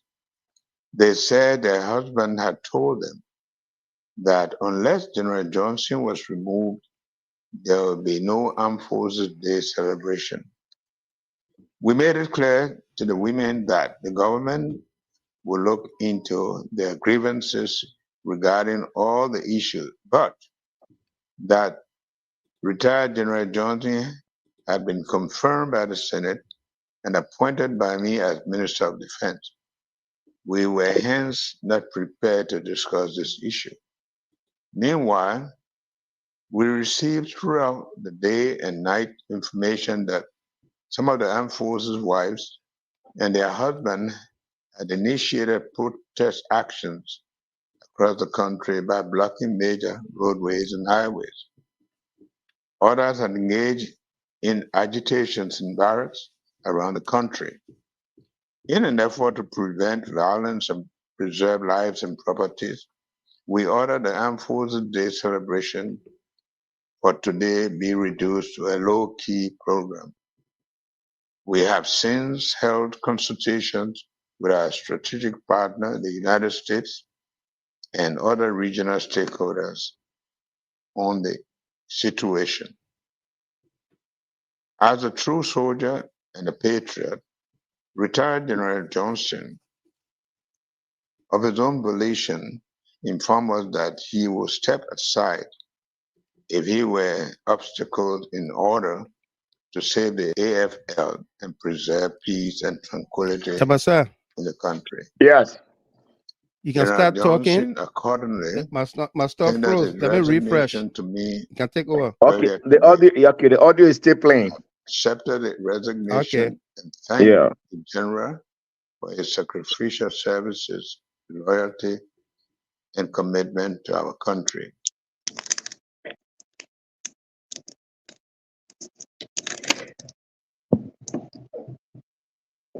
Yes. Okay. Yeah. So Can I just Rasha, say you there, something? right?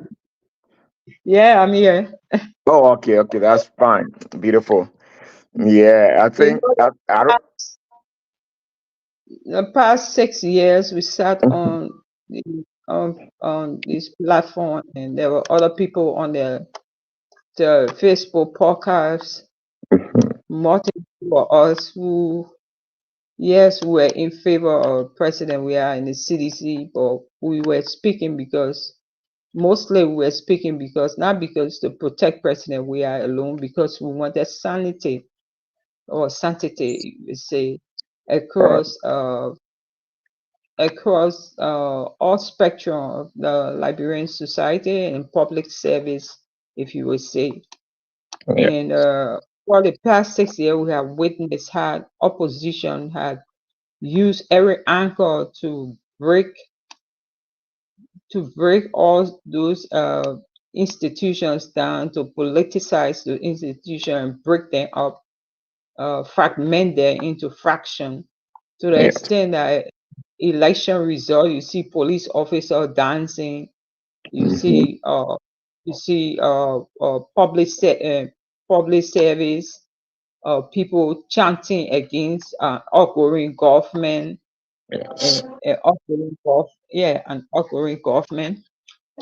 And people take those things and they enjoy it. They at the time the opposition enjoy it, and when they emerge to power, they enjoy all those things because it was like putting the CDC and the George led government down. But little they Right. didn't know that it was going to boomerang towards them, and they would need public service to give them that loyalty. They would need public service to work with them, and and give them that Yeah. respect and put them in that place of authority. And when they speak, to respect them and listen to them and dialogue with them. They didn't realize that these things, once it's like in the health field, you call it a sterile field, where you sterilize, you make sure everything is totally clean, absolutely at least 99% clean, where no bacteria or any microorganism can come near. Yeah.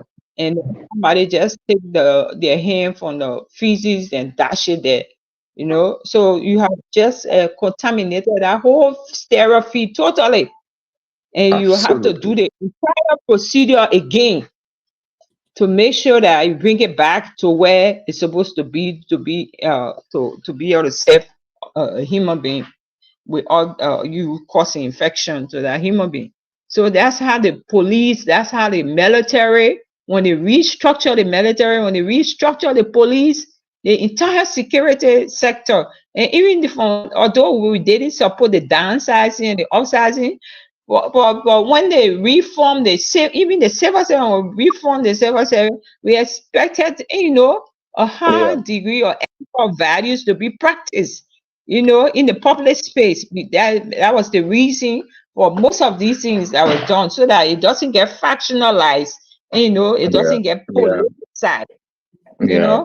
But Yeah. unfortunately, with President we are coming to power, people use every anchor and the unsterilized public sector totally. So that's the boomerang effect we're seeing with General Johnson today. And I have said on this platform, when General Johnson made that remark that the government policy was stupid, to me, I found that statement treasonous. Yeah. That was an act of treason.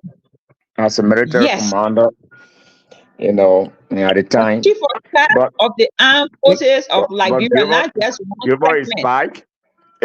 Yeah, Gilmore is back. thank So you very much. thank you so much, Let's Rachel. continue. Yeah, thank you very much, Ms. Chapin and Delano Tamasa. Let's continue where we left off with the audio from JMB, and then we'll continue. Sorry for that break in the broadcast. There we had a technical glitch. Okay, let's continue where we left off. Raised by the armed forces wives affect all sectors of our population throughout the country. We inherited these problems as we have been in office for barely 21 days only. The problems take on graver connotations when it comes to the military. The men and women in arms put their lives on line to defend and protect us. We must be extra sensitive to their plight. The Army is our collective national pride. We must preserve its dignity. I have therefore appointed a special independent investigator to probe into these grievances and report to me within 2 weeks. We have also activated the Board of Inquiry to look into the case of several soldiers who were discharged from the AFL for various serious crimes, but were said to be undeservedly pardoned and reinstated. We must never tolerate indiscipline and breakdown of order in the armed forces of Liberia. Or appointed a special independent investigator to probe into these grievances and report to me within 2 weeks. We have also activated the Board of Inquiry to look into the case of several soldiers who were discharged from the AFL for various serious crimes, but were said to be undeservedly pardoned and reinstated. We must never tolerate indiscipline and breakdown of order in the armed forces of Liberia. Okay, we're gonna pause it there. Undeservingly pardoned. That's what BOAKAI said. That soldiers of the AFL who were dismissed, decommissioned, dismissed, or put down were undeservingly pardoned and reinstated. And we must never encourage, I don't know what he said, bad whatsoever in the armed forces of Liberia. So, our question here to Barker is, does he understand the meaning of pardon, presidential pardon?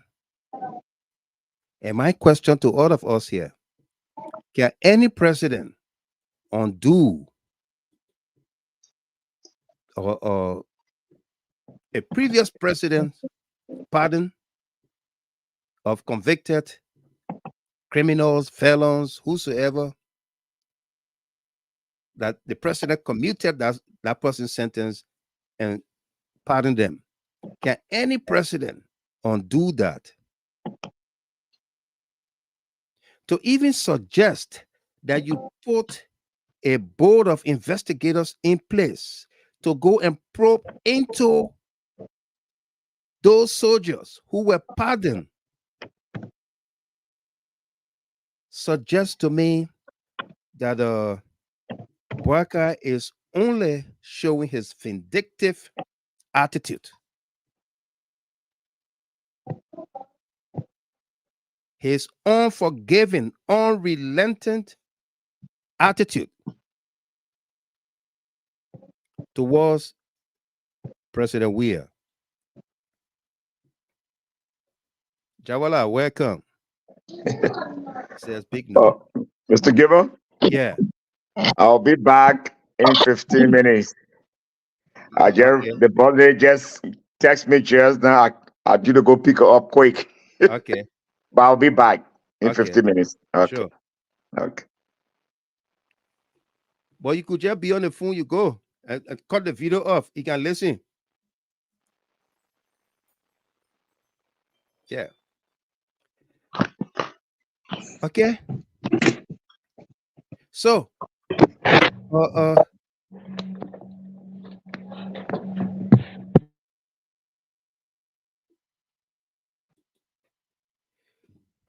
you heard me. BOAKAI is saying he set up a board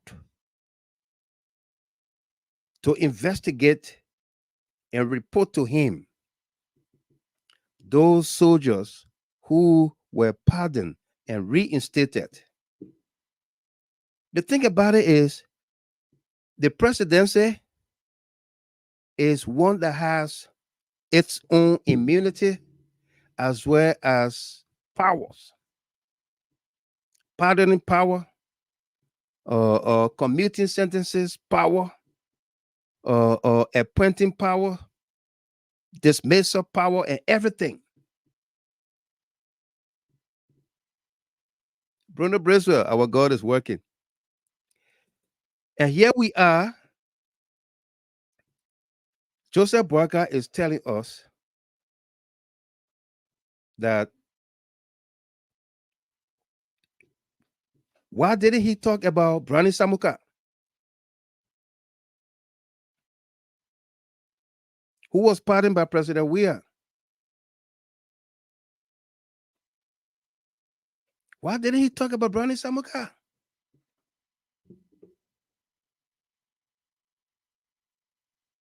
22 more days or so in this Unity Party government reign, and the country is in total reverse. Total reverse.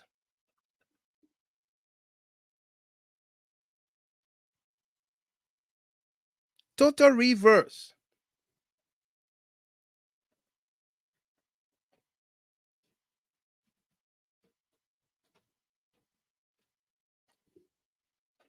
Prince C. Johnson,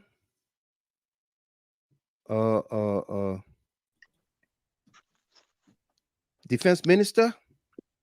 Prince C. Johnson,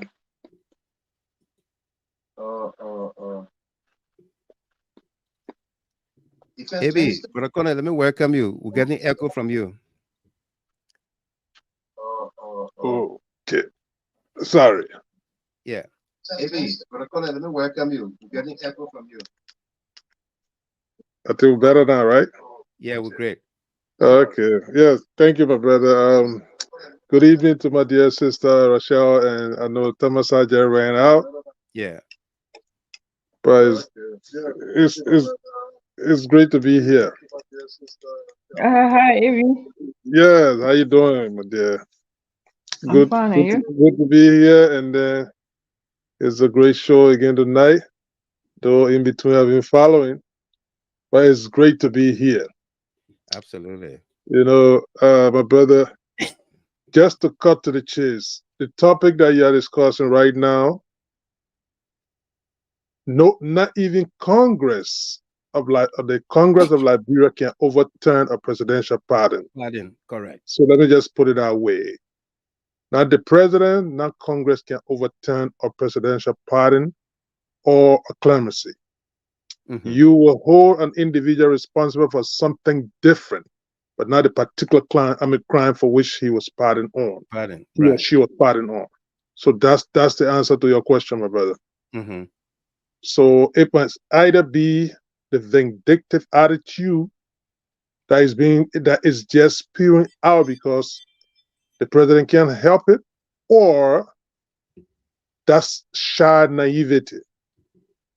Absolutely. Whoever wrote the speech, apparently they were not cognizant of that particular law on the Liberia Constitution. So I would attribute that to the two things that you just mentioned. Either when you are vindictive, you can't help it, Yeah, but to alter it every time, or it was written out of sheer naivety. absolutely. Yeah. Yeah, that's where we are.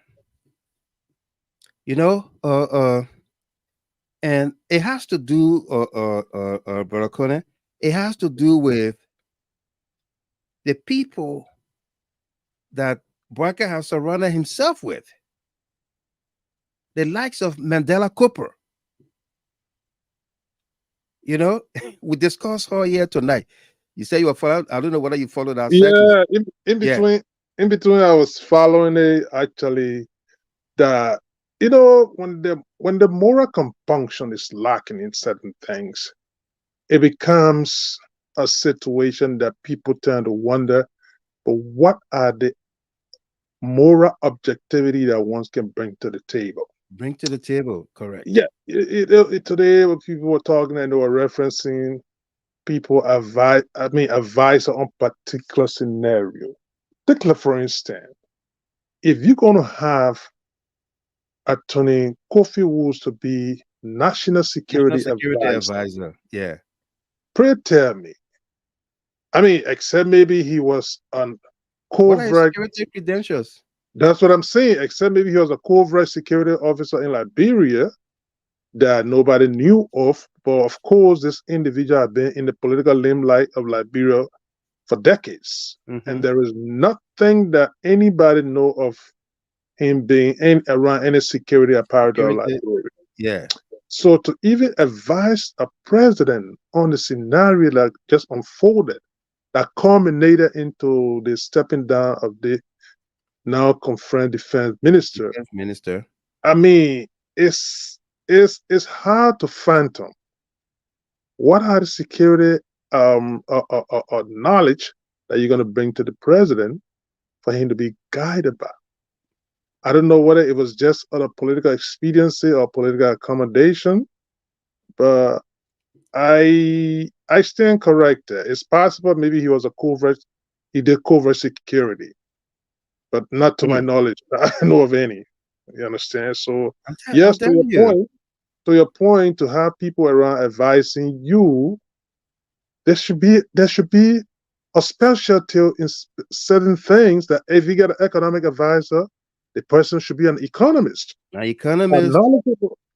knowledgeable in economics. Yeah. You understand? But to bring, an electrician, you say, yeah, come and be my economic advisor. I mean, it's an apple and oranges you're missing Yeah. over there. He was a labor ministry, then he went public works. Yeah. He didn't go to police, he didn't go to NSA, he didn't go to AFL. Nowhere in security did he go. Perhaps if he had been a legal advisor, he say, okay, yeah, though he's an attorney, but he got some legal knowledge. But national security, National security. yeah. So anyway, it That's is what how it is. that's how Magdala ended up political advisor.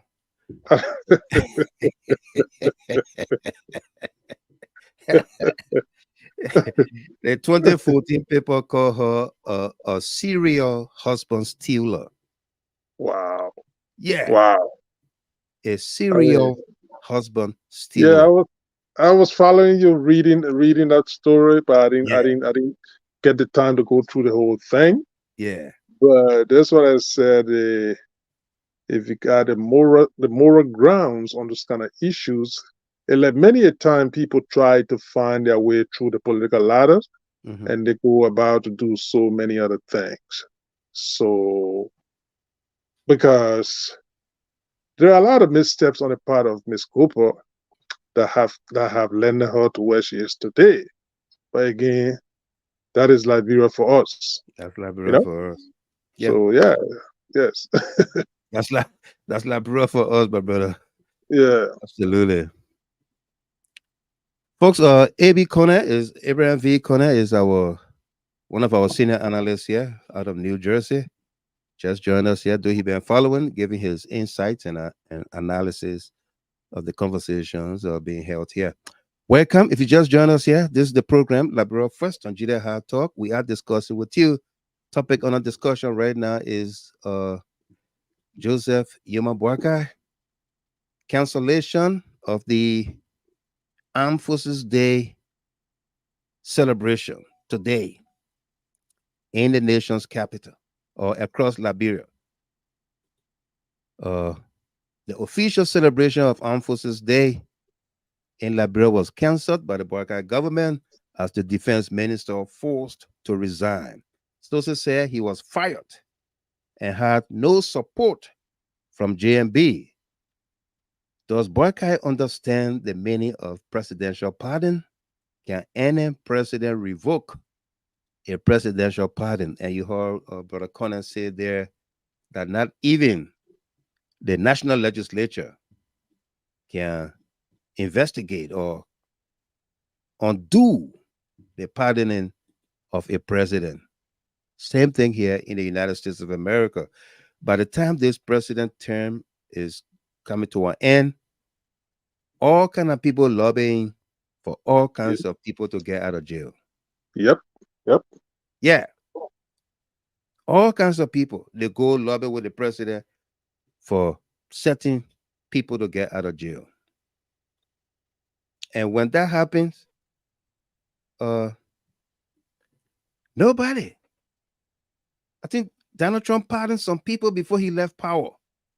Of course. Very controversial. Yes. Very to the extent, maybe you're coming, to the extent Trump almost pardoned himself for any crime or whatsoever. He almost did. And people are now talking about if he wins, he's gonna pardon himself. Eh? Abi, take it away. Yeah, exactly, my brother. You know, like I stated earlier on, it's a sad situation. I don't know who's advising the president at this point in time, but he is a knowledgeable man, politically knowledgeable for the fact that he's been in the corridor of politics for 50 years. Almost 50 years. Because going back as far as he got into government by 1973. So that's this year's about 51 years. 51 years. That's his only employer that I have known of anywhere in Liberia, I mean in the world. The Republic of Liberia, you know, the governor of Liberia. So his resume is short. He got one reference point. Yeah, one reference. No former employer. No. I think at one point in time he worked with the YMCA. Okay. Miss Chappie on the defense can just come from nowhere.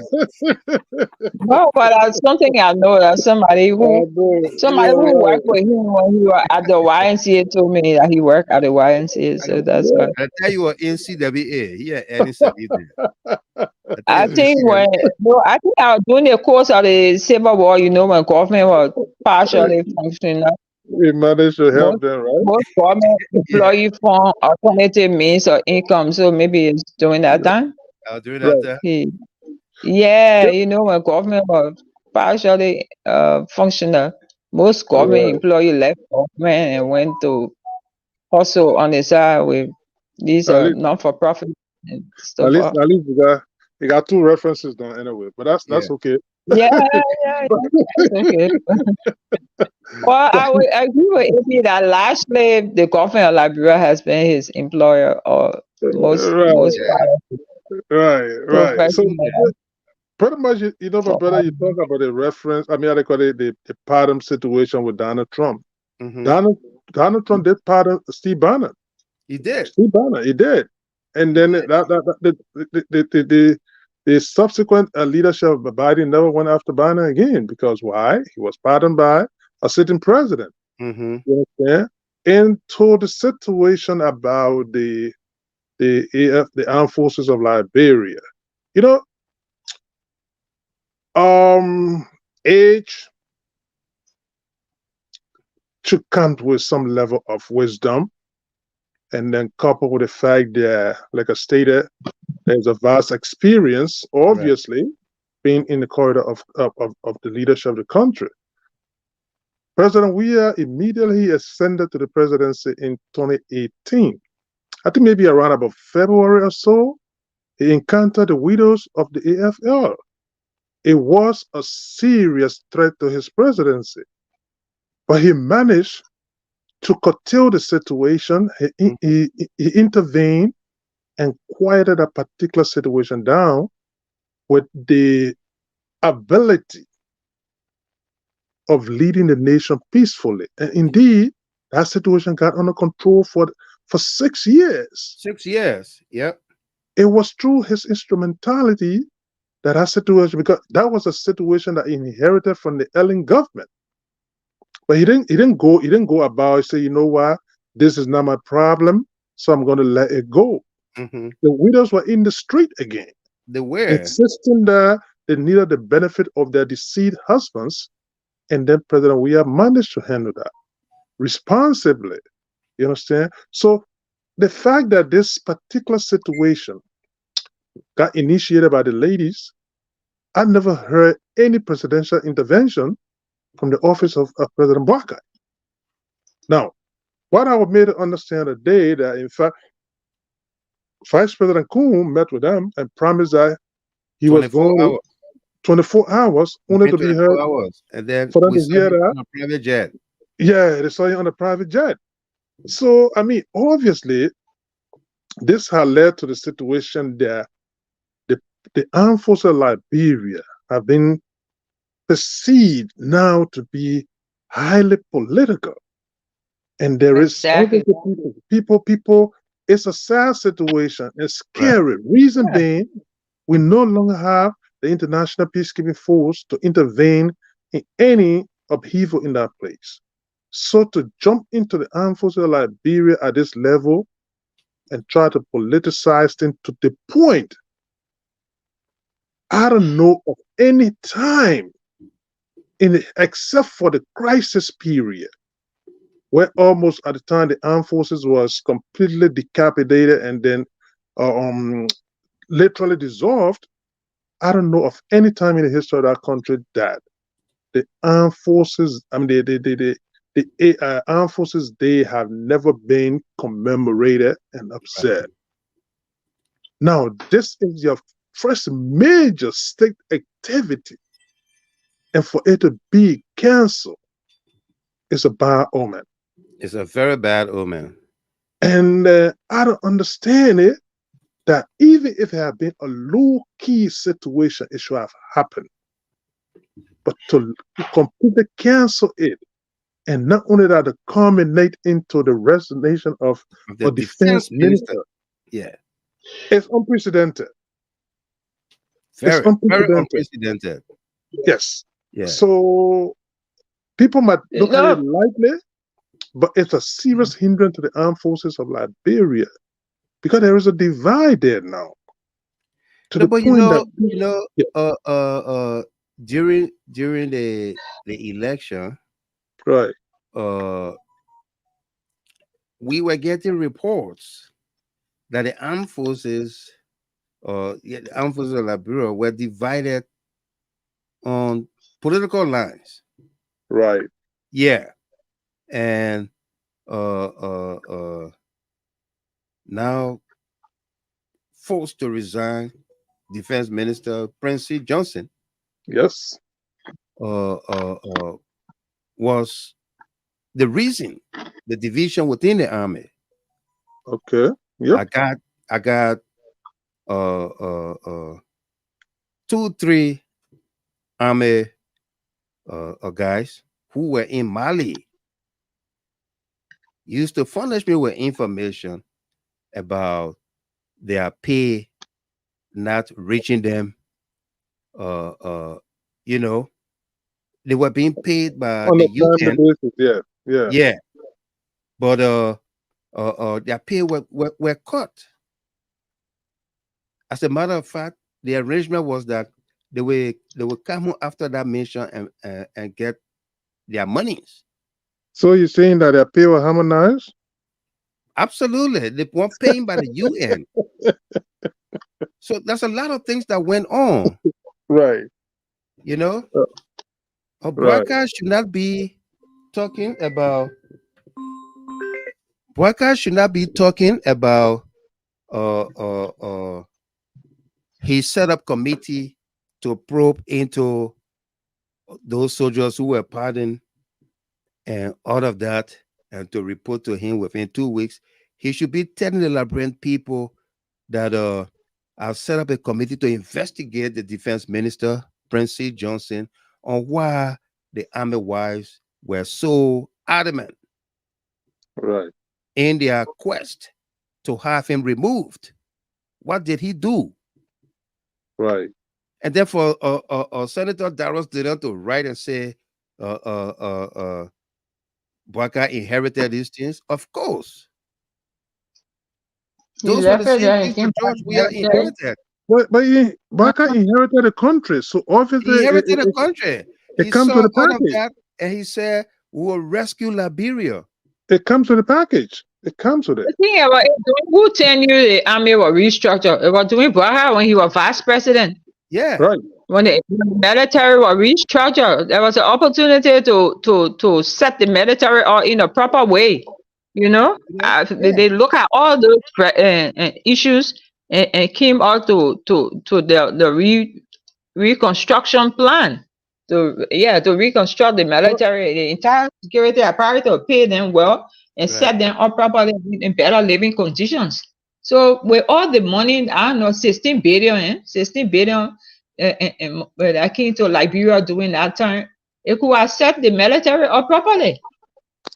Yes. So that BOAKAI first thing as vice president, he had more opportunity than George Weah to set the military up. So he shouldn't trumpet that he inherited the problem. It wasn't George Weah that created it, but they didn't have homes and George Weah came and broke them down. At least George Weah made effort to even give them a decent hospital. right. Well, there were competing priorities across the country, and there were the resources were limited. So he had to prioritize what he needed to prioritize to run the country. Okay, fine. That's why you say he came to rescue, solve the problem. Solve the problems. Don't shift the blame, solve the problem. He came to rescue. Okay, right. That's why he said we are incapable of, and you were going to come to rescue. So just go ahead and rescue. Rescue the country. Rescue the country and don't find problem. Well, What are you inherited of?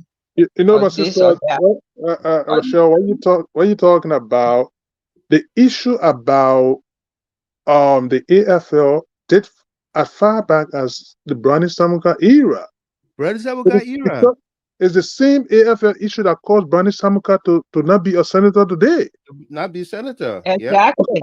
Okay, so for DeLon to come and write talking about BOAKAI inherited. Of course, he inherited it. There was a problem. He inherited the whole country. He inherited the whole country, and there was a major problem that President Weah managed to put under control in so many ways. Okay, if you had a defense minister that admitted that indeed funds were diverted that were intended for the AFL soldiers and the widows and all this kind of thing, and diverted to paying salary and so forth. And then today you Senator Dillon, because you're an ally of this government, to come and sit and talk about, oh yes, he inherited it. Of course, he did. But you got to go to the historicity of what transpired that have led to all of the situations today with the when you were collecting the 30,000 every month, you didn't know that military people didn't have homes. Yeah. That they collected. And he said he was a light. He went there to shine a light. He should have shine a light. That 30,000 are two different intervals they receive. If you add it together, it's almost close to 500,000, right? Or even more. So why didn't you put that money together to build decent homes for the military wives? That let blow a long time ago. Yeah, the thing about it, I can understand that when the issue come, or instead of them solving the issue, they try to link George Weah into it. If they say we stay it's a blame game. They will blame everything because yes, That's it. Yeah, That's but the my position on this whole AFL saga is that I will blame the opposition for this. The opposition contaminated all our security apparatus and public sector workers. You Yes. know, they Opposition during contaminated CDC everybody. government Yes, or they broke the all the opposition now? ethical values. They did everything because they wanted vote. They wanted to be favored. Now it's replaying on them. It's almost like what you're doing to Joe BOAKAI. You Yeah. know, it's replaying on them. So for me, instead of President BOAKAI coming out and saying, "Oh, we're going to investigate those who were pardoned or whatever," they should be there. Let's investigate and see where those values are broken. Let's reinstate, you know, or reinforce the moral values into our security apparatus. You know, Yeah. at this point, I just want to compare it with Israel. You know, when Israel started the recent war, the Israeli government called oppositions to come in as well so they can plan on what to do on the way forward. At Right. this point, it's about try towards democracy. Because if you don't solve the whole security rift, I want to believe there is a rift. If the chief of staff could come out and was sarcastic about government policy at the time, Yeah. Mhm. I want to believe there's a rift within the army as we speak. There's It's a not serious hidden. problem. There's a rift. Why There's would a they serious want problem. anyhow for him to leave as defense minister? And There's a rift in the that army. that BOAKAI's announcement or pronouncement about he's put together a team to probe into the AFL is tantamount to witch hunt, is tantamount to poking into the presidential pardoning by President Weah. Is dangerous for our country at this time. Exactly. It's That's what I'm dangerous. getting. Yeah. You know, at this point now, call in opposition leader, call in the international community, ECOWAS, and everybody. Look, we're sensing this problem. This is a red flag for a very young army to revolt against a government that's not even a month old. You know, it's concerning. So what they have to do now is to review what is broken in the army. How come this whole thing is broken? The discipline, the level of discipline is broken. Let them look at it and solve that problem and put in new guidelines or strengthen those guidelines and people abide by them. So from this point on, if anybody trespass on those guidelines, then they can be punished. But at this point, you don't go in to pull people out of the army. I mean, you just deepen the rift. Absolutely. You know, my brother, just to add up to that whole AFL thing, it is a concerning situation, and people need to look at it critically. They need to look at it with a third eye, so to speak, because first and foremost, the decision by President BOAKAI to immediately retire Prince C. Johnson from the chief of staff position and replace him with a kingsman is a bit concerning. Mm-hmm. I don't For know. me, I welcome that ball risky. They got him out of there. I mean, that ball is traitor. No, I understand. But afraid of him. What I'm getting at is to be replaced by a kingsman. Okay? So because we know what the army, what became of the army in Liberia when it started to trend in our direction that led to the saber of evil. So those are things that people look at, because there are conspiracy theorists right now that all of this ploy were orchestrated to neutralize and silence Prince C. Johnson. Okay? So people might think that, oh yes, the government, because it's like if you serve in a civilian capacity, and they know that firstly, Prince Johnson situation it was like an appeasement to the NIMBA vote. That's 1, 2, an appeasement to the NDR, because from my understanding, this guy he has an alignment with the NDR. Which Now, is wrong. And just not right. Not yeah. right. So those are now they say, okay, yeah, we'll throw him out there. If he get rejected, NDR can't blame him. Now, that's the situation, because if all of those things started happening and there were no immediate presidential intervention, because trust me, these people follow a lot of steps to see to it that the guys are redress from the get-go. From my understanding, they visited the Capitol building. They interacted with lawmakers, and promises were made. Correct. And the promises were never adhered to.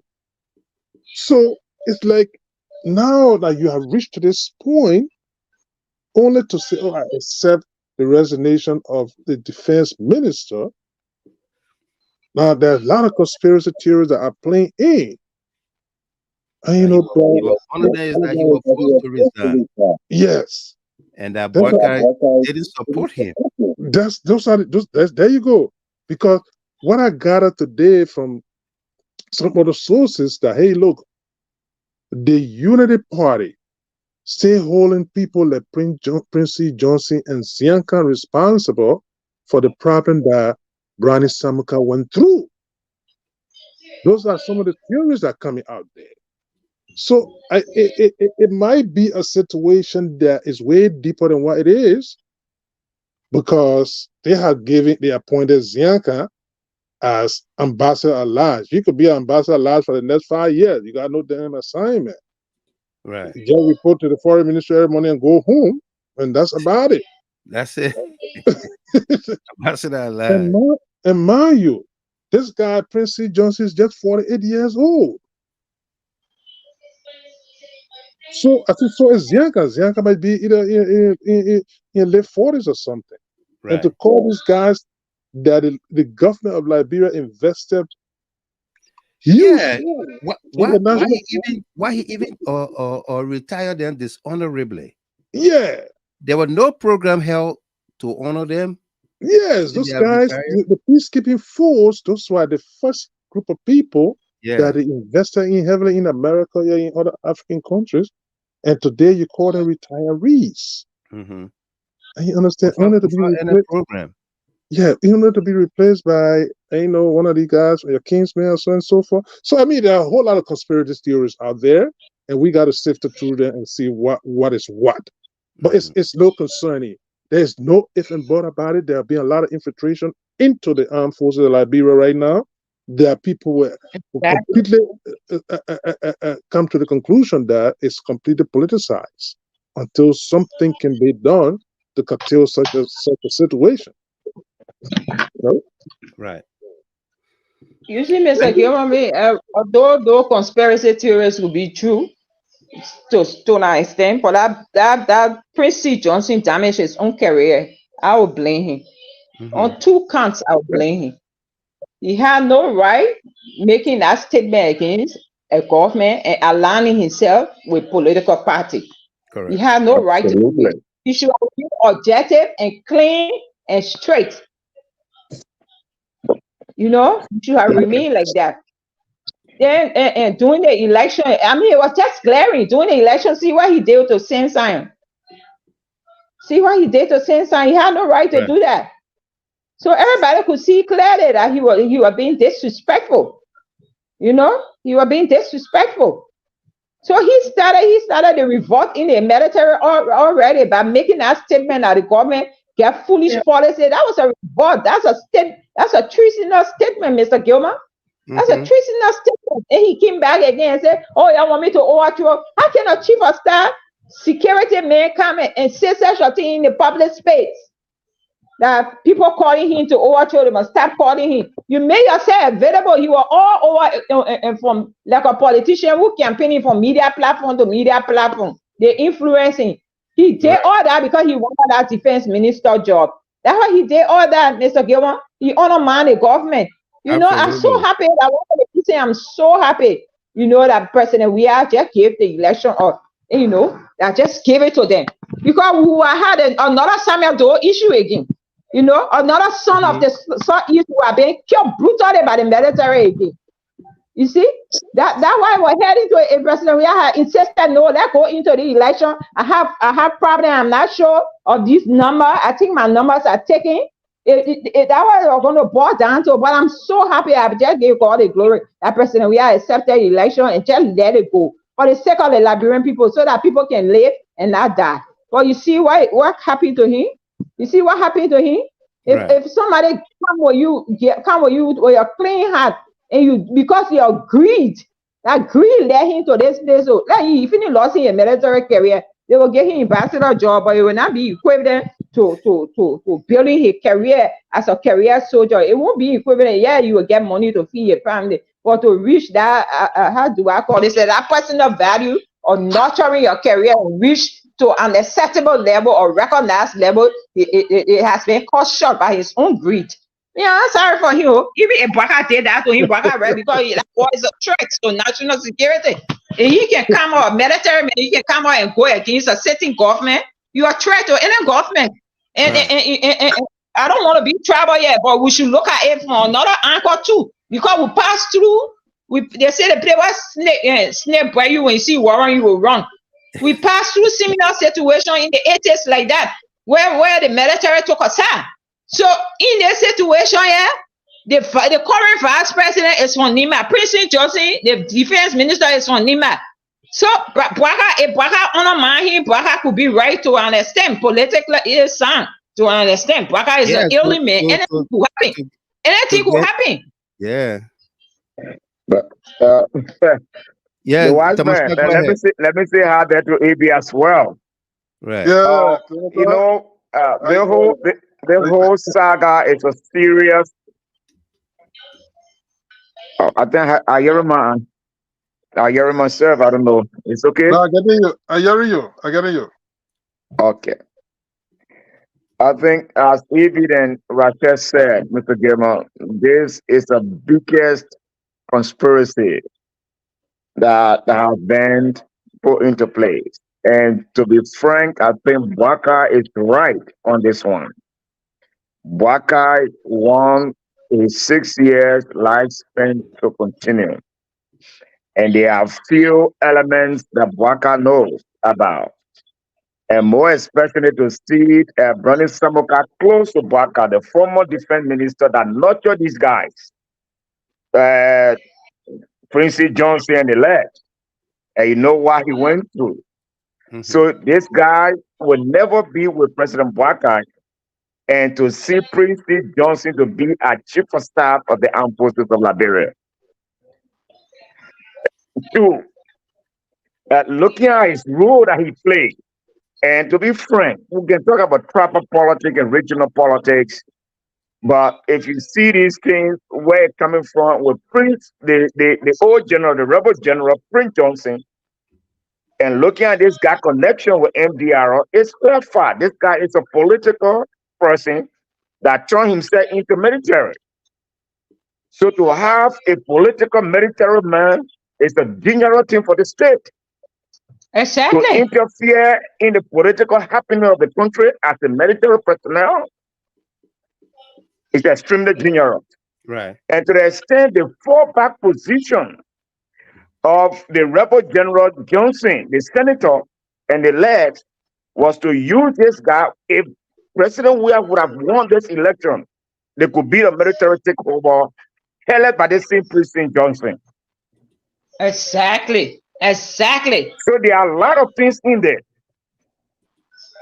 So for BOAKAI to play him out in this way and throw him out, I mean, it is good. For all we just watch and dance. Because this is a plan that they had against President Weah. Yeah. Right. And then President Weah getting everything over, surprisingly to them. They didn't believe that it could have happened. And you know, BOAKAI have been in politics for almost 50 years, will not be there and be safe, and to have this guy as the army general a political man close to the MDR, to the rebel general and trust senator. And you know, the man said that I would dance with the devil. So there are a lot of things interplaying. And let us just watch and see how it play out. But BOAKAI is in a serious political bubbles. But let me commend the ladies, the wife of the men and women in arms, because of their importunity. They were able to bring this political rascal called himself man on his bended knee that insulted the former president and insulted the former president administration. This is Prince Johnson.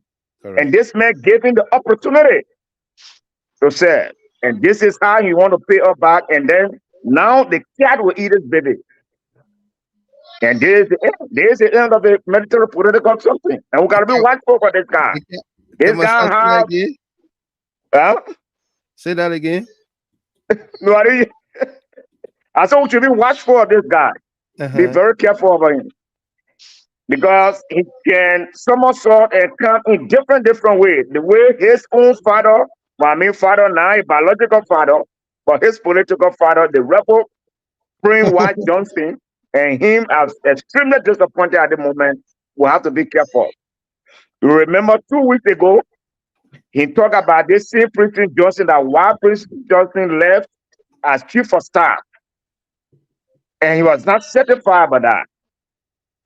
He was extremely, dissatisfied. Why this guy to me as a chief of staff? But no, BOAKAI to get men with him. He have his wise men with him. And that why Prince Johnson doesn't know. And no, it's a serious political conspiracy. And for us, we'll just watch and see. It is. But this guy is a political military army man. So we can't allow him to preside over the armed forces of Liberia. He will end up, contaminating the armed forces of Liberia and divide the people. And that statement you just made buttress the argument that Prince C. Johnson did not get the support, the backing of Joseph BOAKAI to be defense minister. No. Yeah. No. And there were a lot of apprehensions and skepticism. A lot of apprehensions. Yeah, absolutely. So, folks, we're going to open up the lines now. If you are there, want to be part of the conversation here, you can call us here. We're going to put the numbers up for you. That's 313-957-9702 to call us here.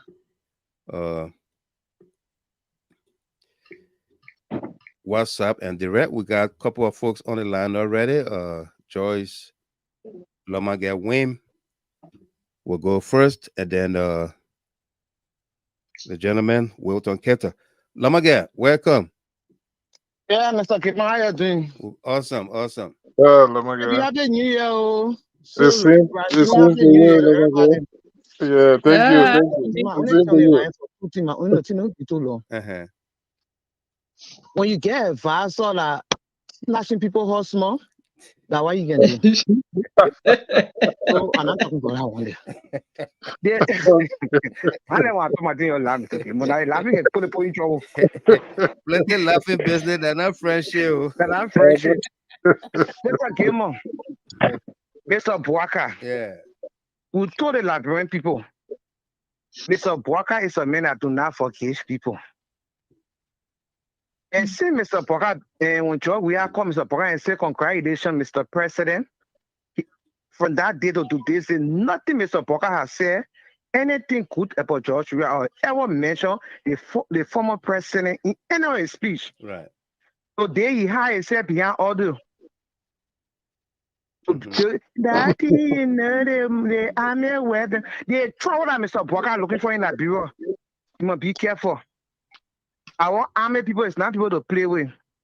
When you are giving your speech behind the battle, you just will speak to what the women are going in the street for, and don't tell her you're going to investigate the people that joined. We are getting pardon though they didn't deserve the pardon. That's different crisis Mr. BOAKAI looking for. The army women ain't trying to get in the street. You get it. 3 weeks be in the street for 3 weeks. Army wives, then army girlfriend and side chick, then all of them inside the army. They get army behind it. You say what? What? Oh, Army wife, I'm aware. army I'm girlfriend, working. army side chick. Also,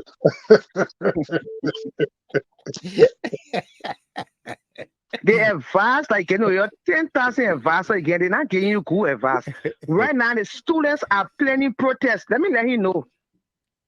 The students are planning a serious protest because since Boaka got to chair, he never spoke about the children's school fee.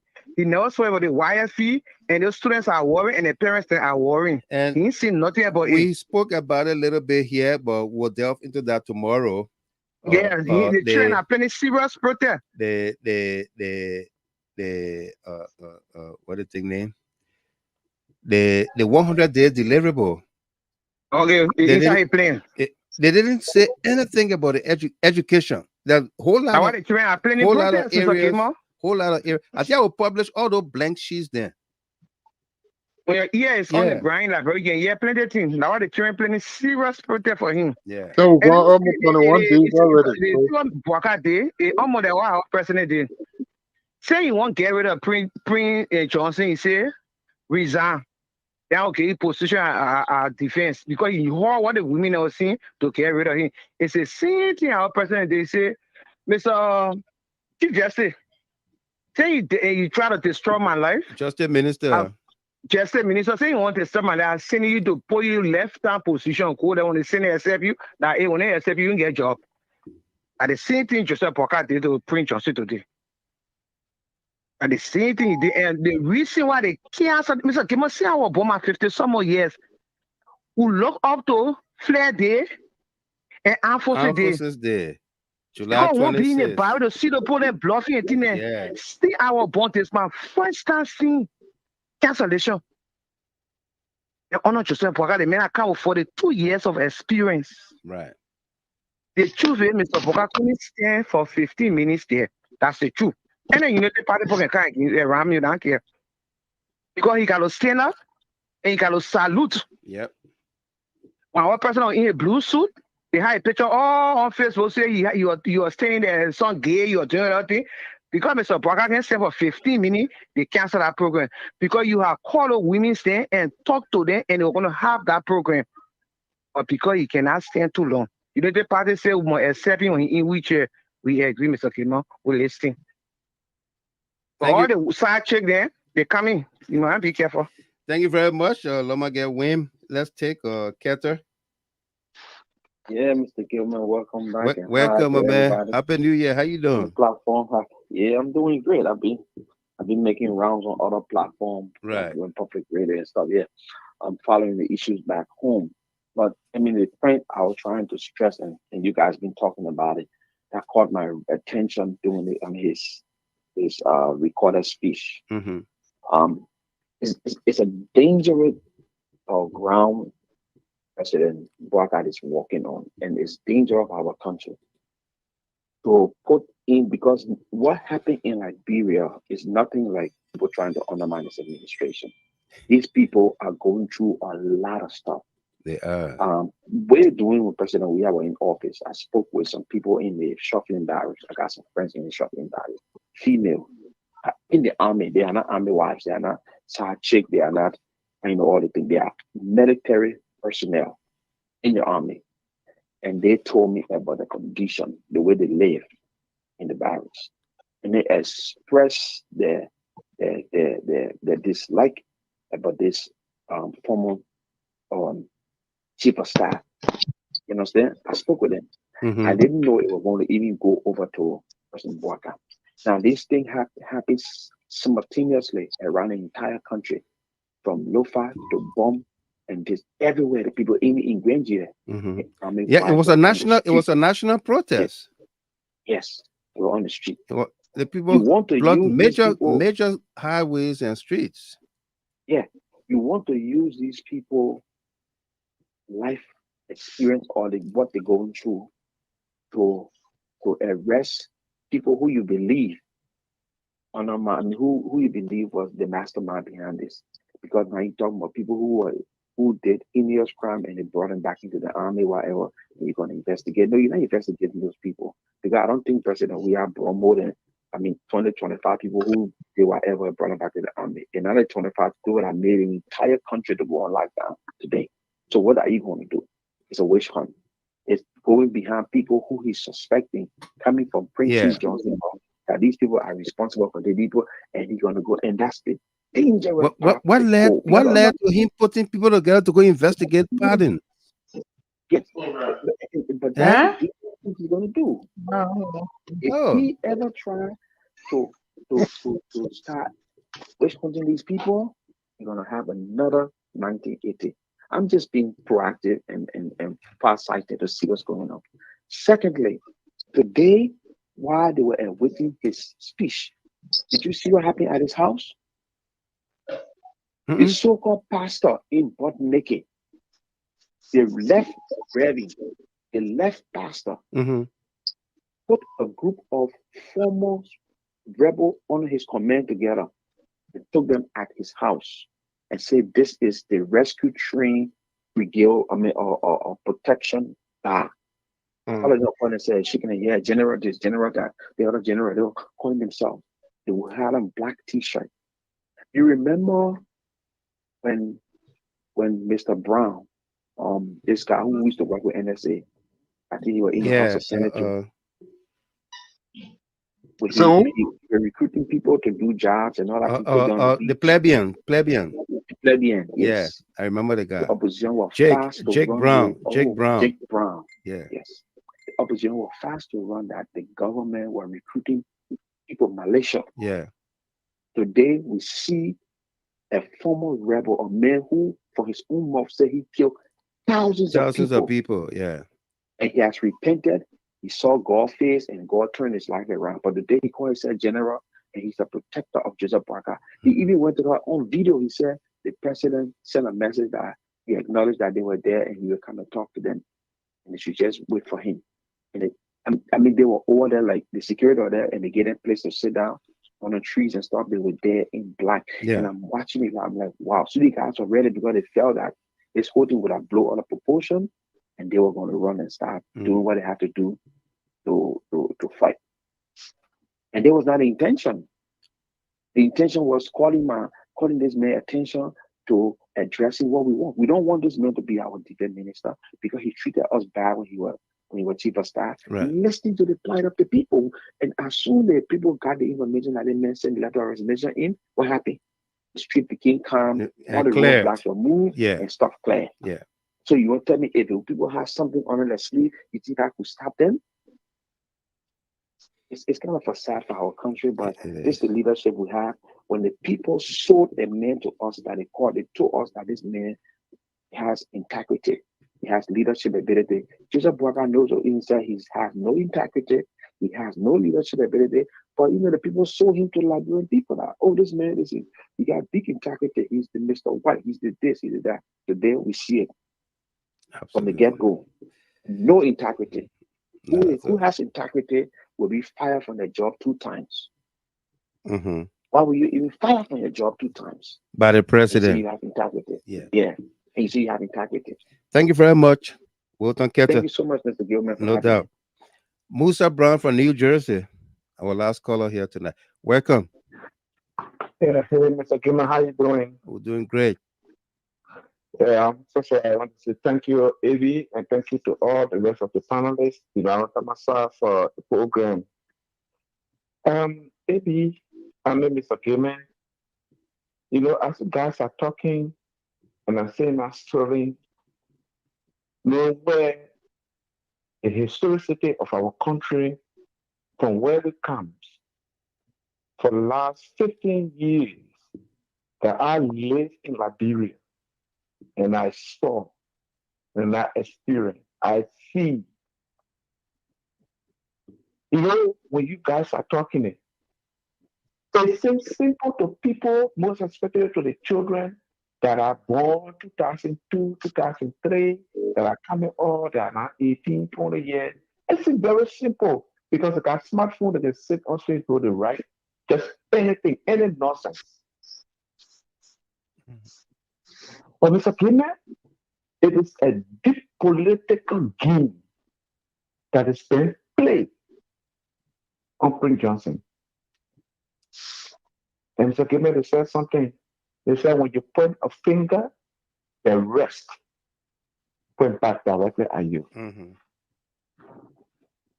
And President Weah said something in his church. He said one time, one of the messages he was preaching, he said, God has given you your future now, in 2023. But you take that future, you put it to 2029. Look, Mr. Gideon, Joseph Walker will not forgive one person that went against them. And with the surrounding of Joseph Walker, with the lens of Brownie Samuka is aware the information to Joseph Walker that what he's going through was at the verge of Bianca and Johnson. They will not allow them to hold any position in our country. No.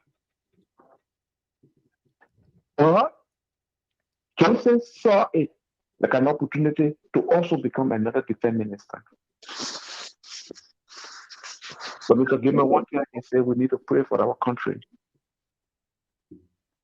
What is happening now? And God forbid, what Joseph Walker pronounced today, if he dare tell just to do it small, we done. God forbid we reverse. And that's what I said to people. You saw women, but they were men. Even in the crowd of the women, the men was there in that demonstration, in that roadblock. To say then you go back to call an investigation for a group of them, you must be joking and playing. This is not what we call our rescue. No. This is not the rescue you promised us. This is not the Liberia you promised us. The Liberia you promised us was the Liberia of peace. We met in Liberia where a president will say that he will not talk, but he will take actions. We had a president that don't love the radio, but he take actions to solve problems when the needs has come. Thank you very much, Musa Brown. You're welcome. Thank you there from New Jersey, our callers. Thank you very much. We'll go back to our panelists and analysts for their closing comments here. Folks, time is fast spent. We got 7 more minutes. We're going to have one music and other you to comment. So we'll go 1 minute apiece, please. Let's begin with the lady there from Australia, Miss Chapin.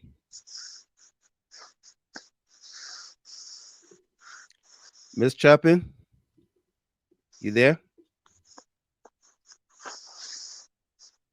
Okay. Abraham V. Conan. Yeah, my brother. Yeah, welcome. Again, let me say thanks to all of the callers. They're making the point, and the fact that we all stay engaged and quite concerned about our dear country is the best thing to do. Nothing else we can do but to speak it out. It's important to do that, Right. And I'm pretty sure no matter the situation, concerning ears they will hear it and they will do something about it. But,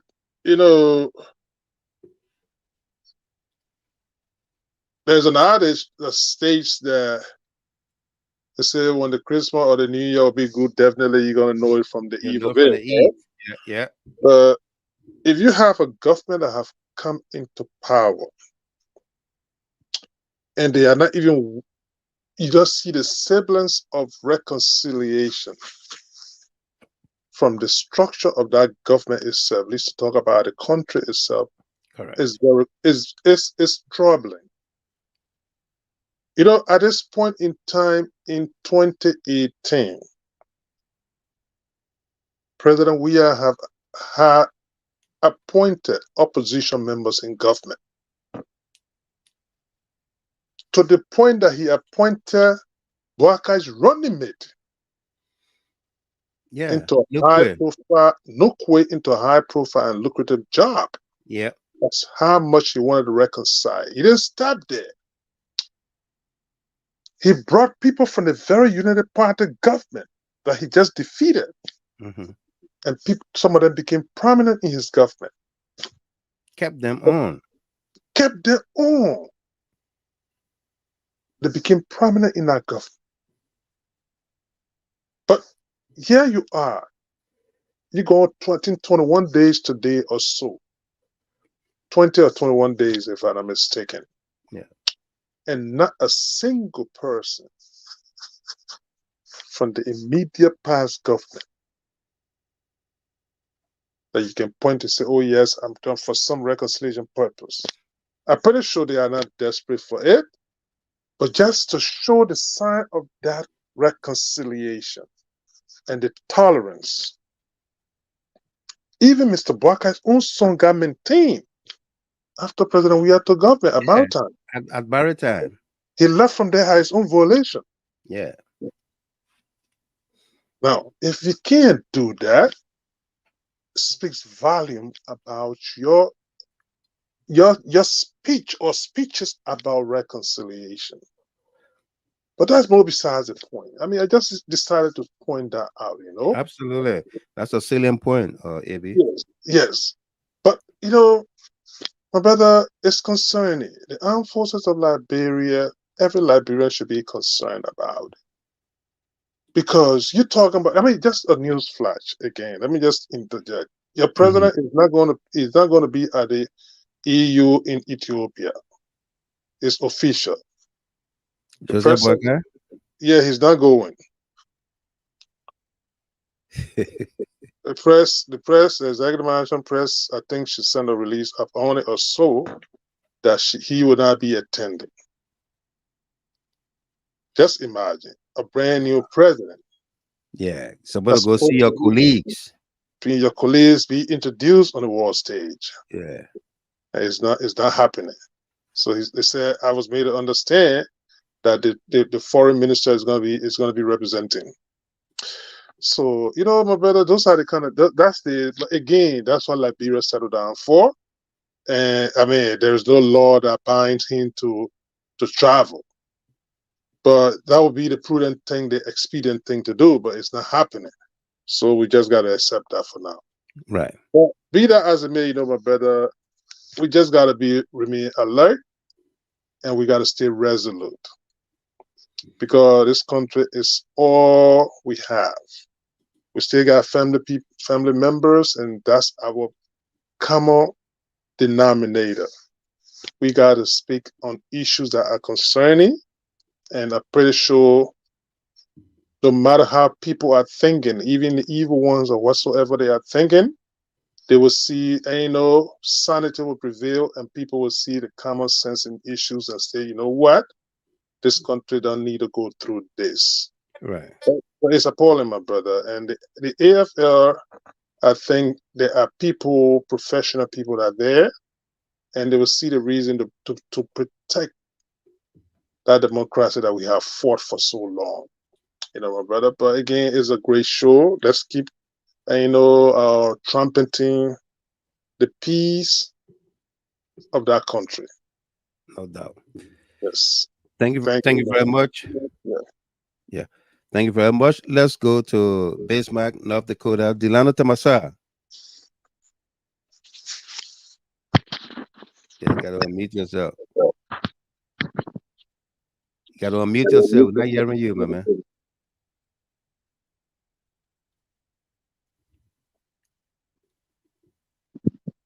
You're still muted.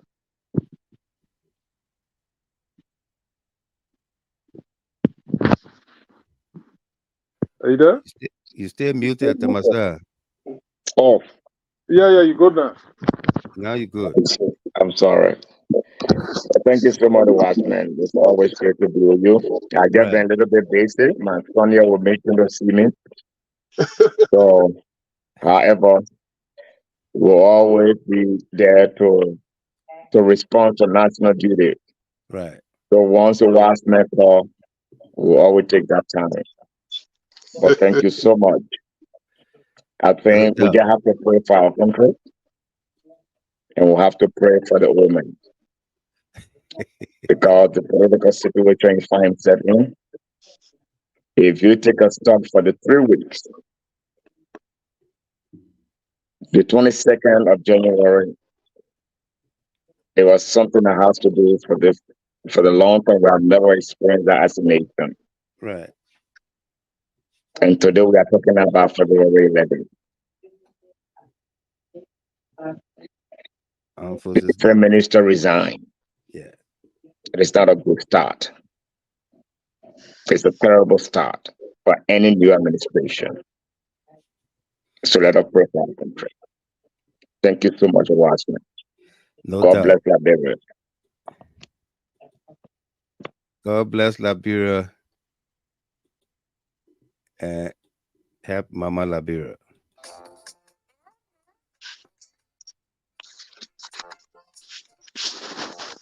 Everybody do that some more. Everybody do that some more. Quiet, quiet, popola. Quiet, muya, quiet, popola. Quiet, muya, quiet, popola. Everybody line up, grab a banana to the some. Everybody line up, grab a banana to the some. Everybody line up, grab a partner to the summer. Are you ready? Come on. Go left, left, right, right, right. Go back, left, left, left. Go back, right, right, right. That's how you do that summer. You do that summer. You do that summer.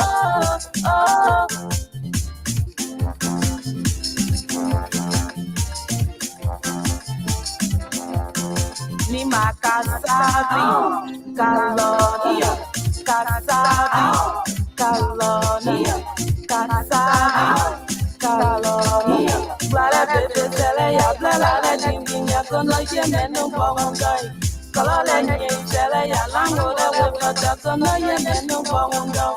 Blala bebe sele ya blala la jinginya kono yemenu bawandai. Kalala nye sele ya lango la webata kono yemenu bawandai.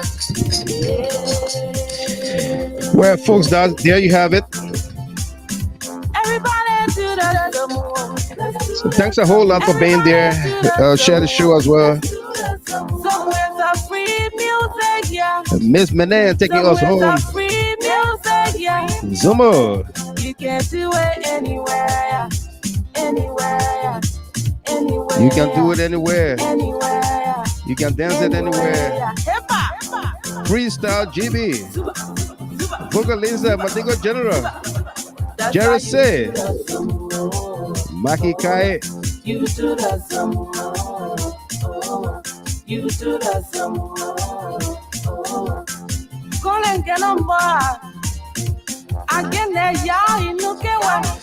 Join us bright and early tomorrow, Tuesday, February 13th, for another edition of Liberia First or Jida Hato.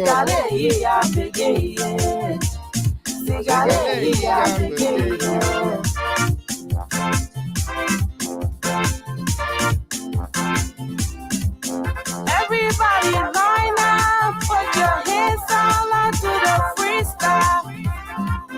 Everybody line up, put your hands all onto the freestyle.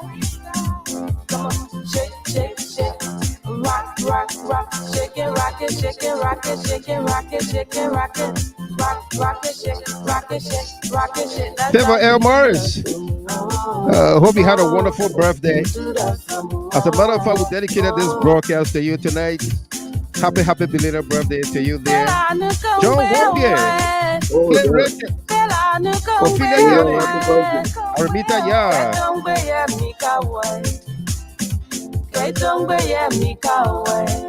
Saya Tia Dube Re.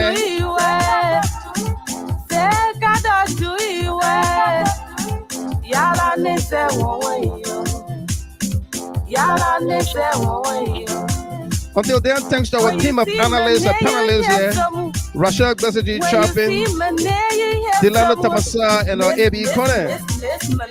And all of you that called into the show tonight, thank you very much. Distributors, subscribers, thanks a whole lot. I've been your host and announcer, Wild Michael Gilman.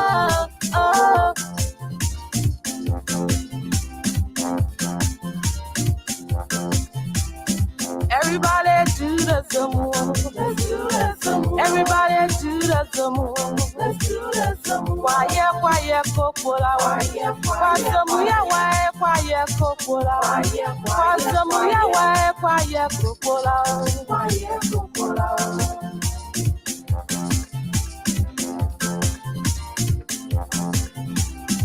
I'm all out to the Samoa. Let's do that Samoa. Let's do that Samoa.